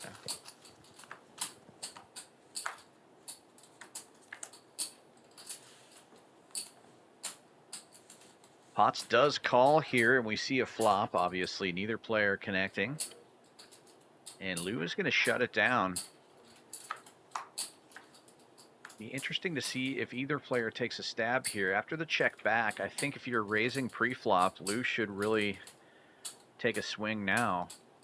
Yeah, Potts is not going to connect with this 3 very often at all. You're not really sure if Potts is going to be checking back to queen or a 9, but Lou's he's just giving up on the hand. He's not really interested in putting any money in the pot. And Potts now gritting his teeth, thinking about how do we handle this situation from here. Most of his stack will have to be in the middle if he wants to reasonably bluff. Potts is not shy of bluffing and getting after it. Shown a real willingness to go for it. And he does. And he goes pretty large here. 2/3 pot. Yeah, I mean, the hand's over. Lou's got 5 high and nothing to do. Unfortunately for him, the play pre does not work post. Potts ships it. It looks like everybody's got much less chips than they did before because of the color down, but still the same number, just more minty chips in play. That's a color up, sir. Whoops. Is that what we call those chips here? Are they called the mint chips? Can we make that a thing? The little, like, icy, like, white and blue, or what are we calling those? I like that. Some people mint call makes them... me think green, but Okay, fair. I've heard someone refer to those chips as snowflakes before. Oh, okay. Because of the white and the blue. I like that. Like how you call the pink 5K chips bubble gum. Mm-hmm. Snowflakes are pretty cool. I still like baby girls for the Yeah, pinks. exactly. Yeah, kind of hard to beat that. Ace-5 suited on the button for Lou. He's going to pop it up to 3 1/4, and Potts with a very playable hand in the small blind. Three-handed King-Jack looks like aces. Well, with a raise in front of him.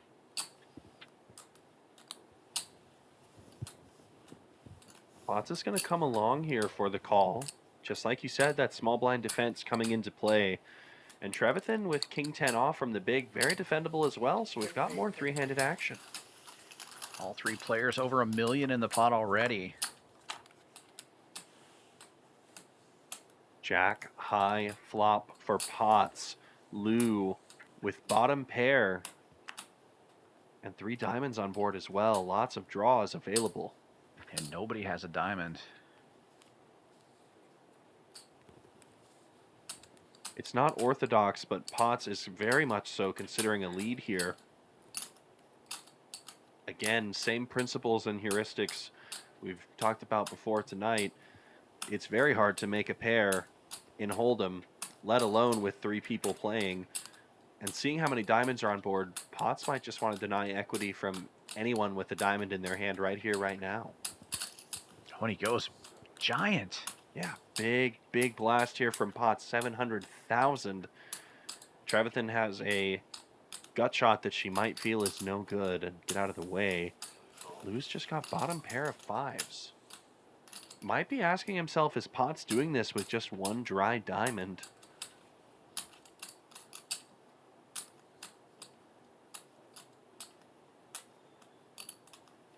And Potts cannot fold now. If Lou does go all in, it's only 240,000 more. He just can't fold for with over 2 million in the pot if Lou does that. Yeah, absolutely.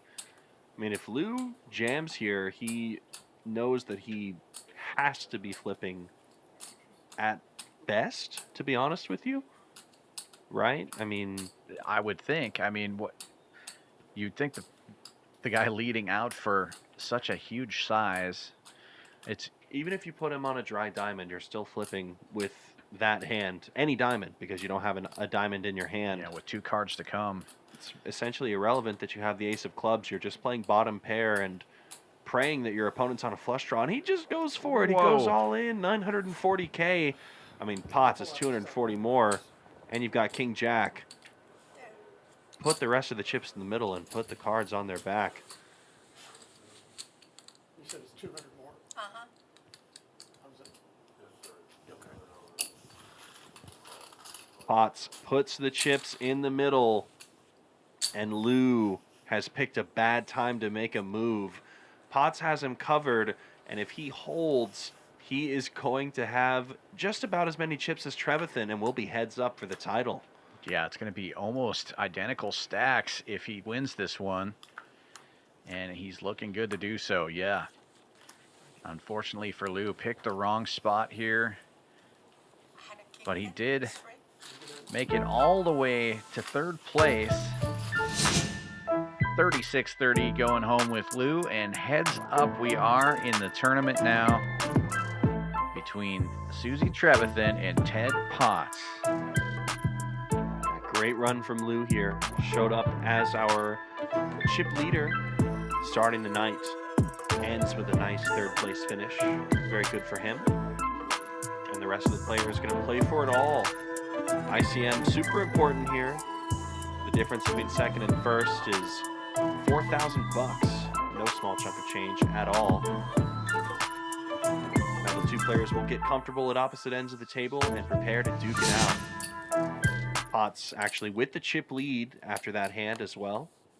Didn't account for the shifting stacks, but Potts in favorable position here. Oh, okay. Oh, I'm sorry. It's out of habit, isn't it?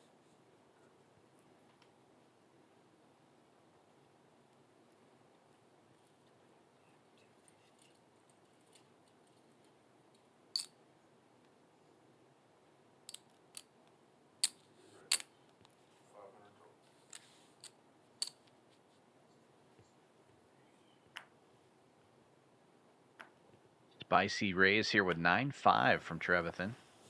Gonna get it done though. Heads up tournament play, small blind will always be with the dealer button. Or am I getting that wrong? Is it the reverse? No, that's correct. Okay, yeah, small blind with the dealer button.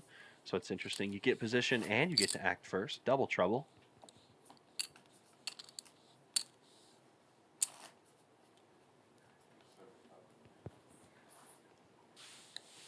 Thanks for being patient with me. Weird to me. It always feels like it should be the other way around because the small blind always acts before the big blind in other play, but neither here nor there. Right. Small idiosyncrasy of poker. I'll stay where I am, so. You know I'm tired when I'm pulling out words like idiosyncrasy at 3 a.m. Well, I can do that too. Vestigio. I'm not going to get into a vocabulary competition. I'll lose. It's a good one, though. I like that. Potts with King 4. Fake word. Oh, shoot. I thought you had me fooled. You really got me there. Idiosyncrasy is a real word, by the way. Potts has King 4 suited. I know that. He's going to be raising this one up, or at least calling. See what he decides to do. Taking his time on his decisions. 4 1/4. 400, I heard. Right? 4 1/4, I believe. 4 1/4. Okay. Patented Potts raise takes it down. I like that. Patented Potts. He stuck to his guns tonight. Used these larger raising sizes, and it's gotten the job done. It's gotten him most of the chips. 75? Oh, okay. So far, so good.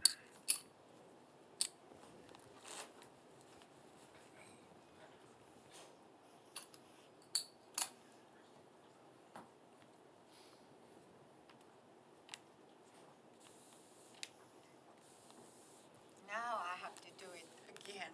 I almost forgot yellow.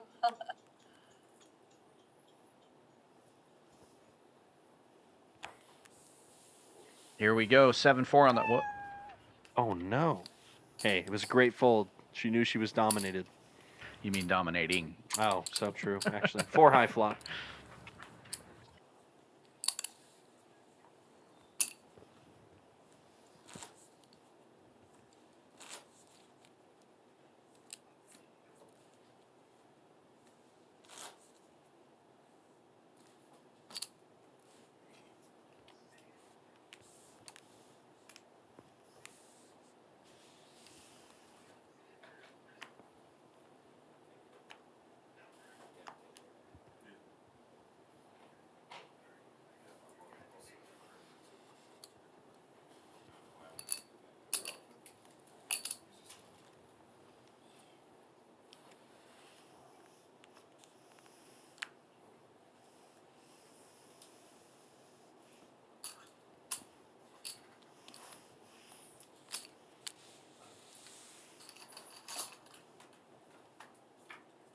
Pot's just going to call here with the Jack 5, and Trevathan will check her option. Both players connect. Top pair for Potts and bottom pair for Trevathan. Trevathan starting with a check. Potts places a small bet, 200K. Hard to make a pair. Check raise from the 6-3, and that could be trouble. I actually think this is a good spot to go for the check raise here. Just like you said, pairs are rare. Deny some equity from some stabs with some random cards. Lots of draws with a jack and a 10 available on the board. Unfortunately, she's dominated, so from here on out, I think proceeding with caution is good, but a one-street check raise. Ace of diamonds is just about as bad of a card as it gets for you because a couple of different draws get there. Obviously, ace high floats also get there, so not desirable to continue putting money in. So I think 6-3 is now, unfortunately, handcuffed into getting out of the way, and it will. Like the way it played out by both players. Nicely done, but unfortunately for Trevathan, now she has half as many chips as Potts, which puts him in a really commanding spot, especially when you're heads up. Yeah, and they discussed a chop earlier, but decided not to do it. Definitely not going to be doing it now when you're heads up for all the glory at this point and with a big chip lead in one player's favor. It's funny how that works out a lot of the time. It was Potts that suggested the chop. Got denied. Usually the guy who suggests the chop ends up doing better than the person who denies it. In my experience, every time, the guy who says no chop is the one who gets busted next. That's a big hand from Trevathan. Queen Jack suited. Way above average this late in the game. Potts has decided to recycle his 2 cards. He's got Jackson 5 once again. Same suits, I think, too. Yeah, he's just recycled the cards. He's back to it. 250K is called. Trevathan dominating him here. I thought you said 275.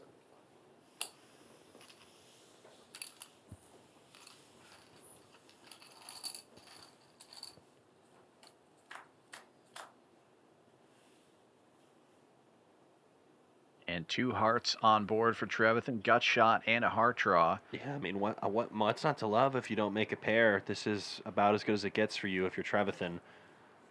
So I think this is a good enough spot to pile. She just jams, and you know what? I think that's fine too. Obviously, it was a huge rip, don't get me wrong, but this is about as desirable as it's going to get on a flop without making a pair. Yeah, and you're fine taking the pot down, which is queen high at the moment, and then if you get called, you get 2 shots at getting your draw. Exactly, and you have a monster draw. You're going to be live almost all the time, so good for her. Takes it down.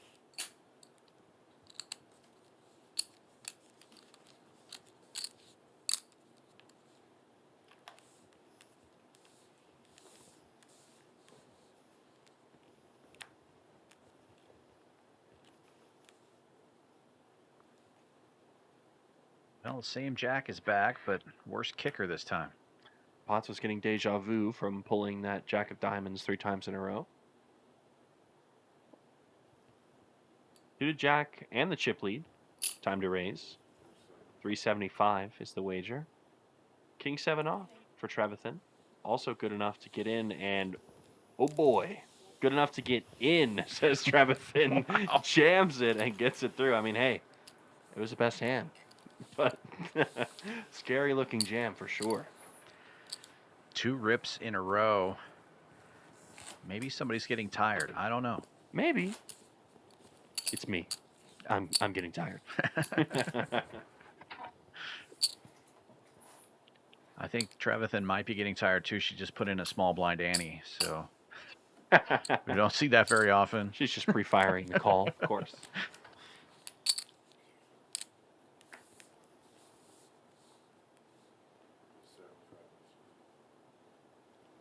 What did I do? This one.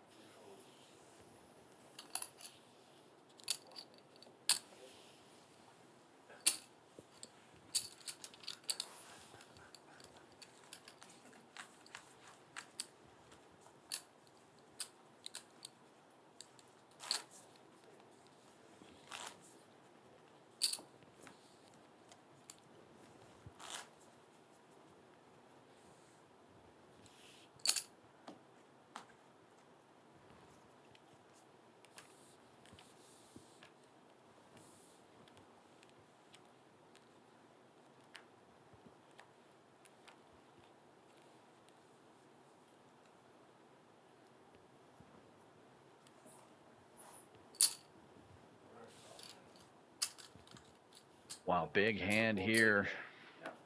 Ace Queen. Just calling. Very much disguising the strength of his hand as pots. And Trevathan had a hand that could raise as well with the Exactly. Jack-9. But it will be Potts' ace queen in the lead on the king high board. Trevathan starting with a check. Potts with the nut ace high. Takes a stab.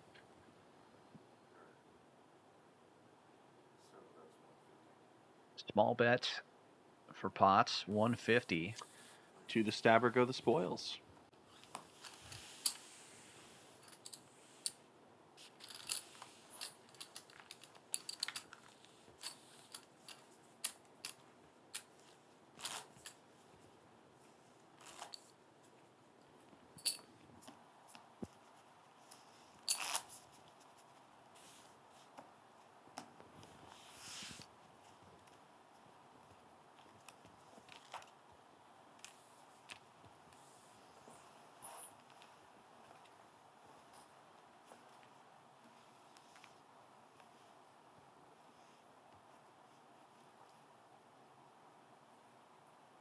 Trevathan looking to use that aggressive style, raising up with the king 6, Potts with a gorgeous queen jack of diamonds.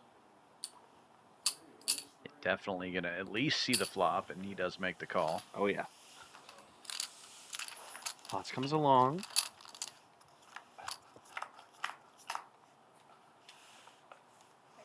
Feeling a flop, and it is the nuts for Potts. And Trevathan's got a pair of kings. This might get ugly.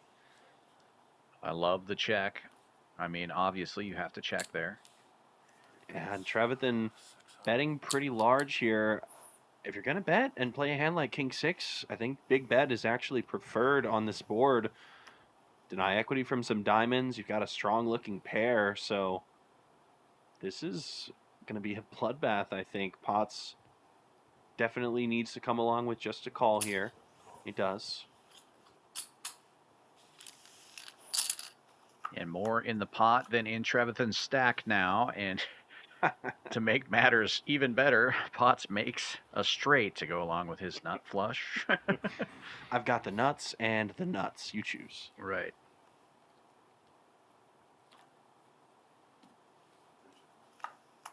Check back from Trevathan now, and what a wet board here. It's going to be hard for Potts to get any more value out of this hand, but he can't check it now that she checked back. Can he? No. Yeah, you have to try to get some value. And he chooses a small size. And I have to say, I love it. There's so much out there, so much you could get value from. Your opponent might just jam if they somehow have a queen. They might even get frisky and put it in with 2 pair. So small sizing to target the entire range of Trevathan, which should connect pretty hard with this board. It's a nice fold from Trevathan. Doesn't lose any more funds on that pot, but that is going to be potentially the nail in the coffin. Potts has crossed the $5 million event horizon, or million chip, $1 million, same thing. And Trevathan now down to just 1.7 million in the stack. Very few big blinds to work with now. And it's going to be very easy to get these chips in the middle at this point.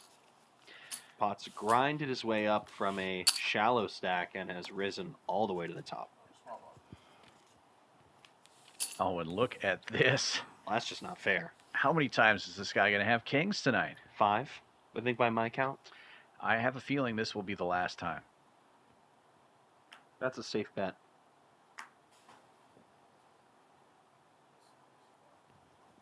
Potts follow through. Yes, he will. All right. Potts has my seal of approval. He's doing the right stuff at the right times. The flat tire.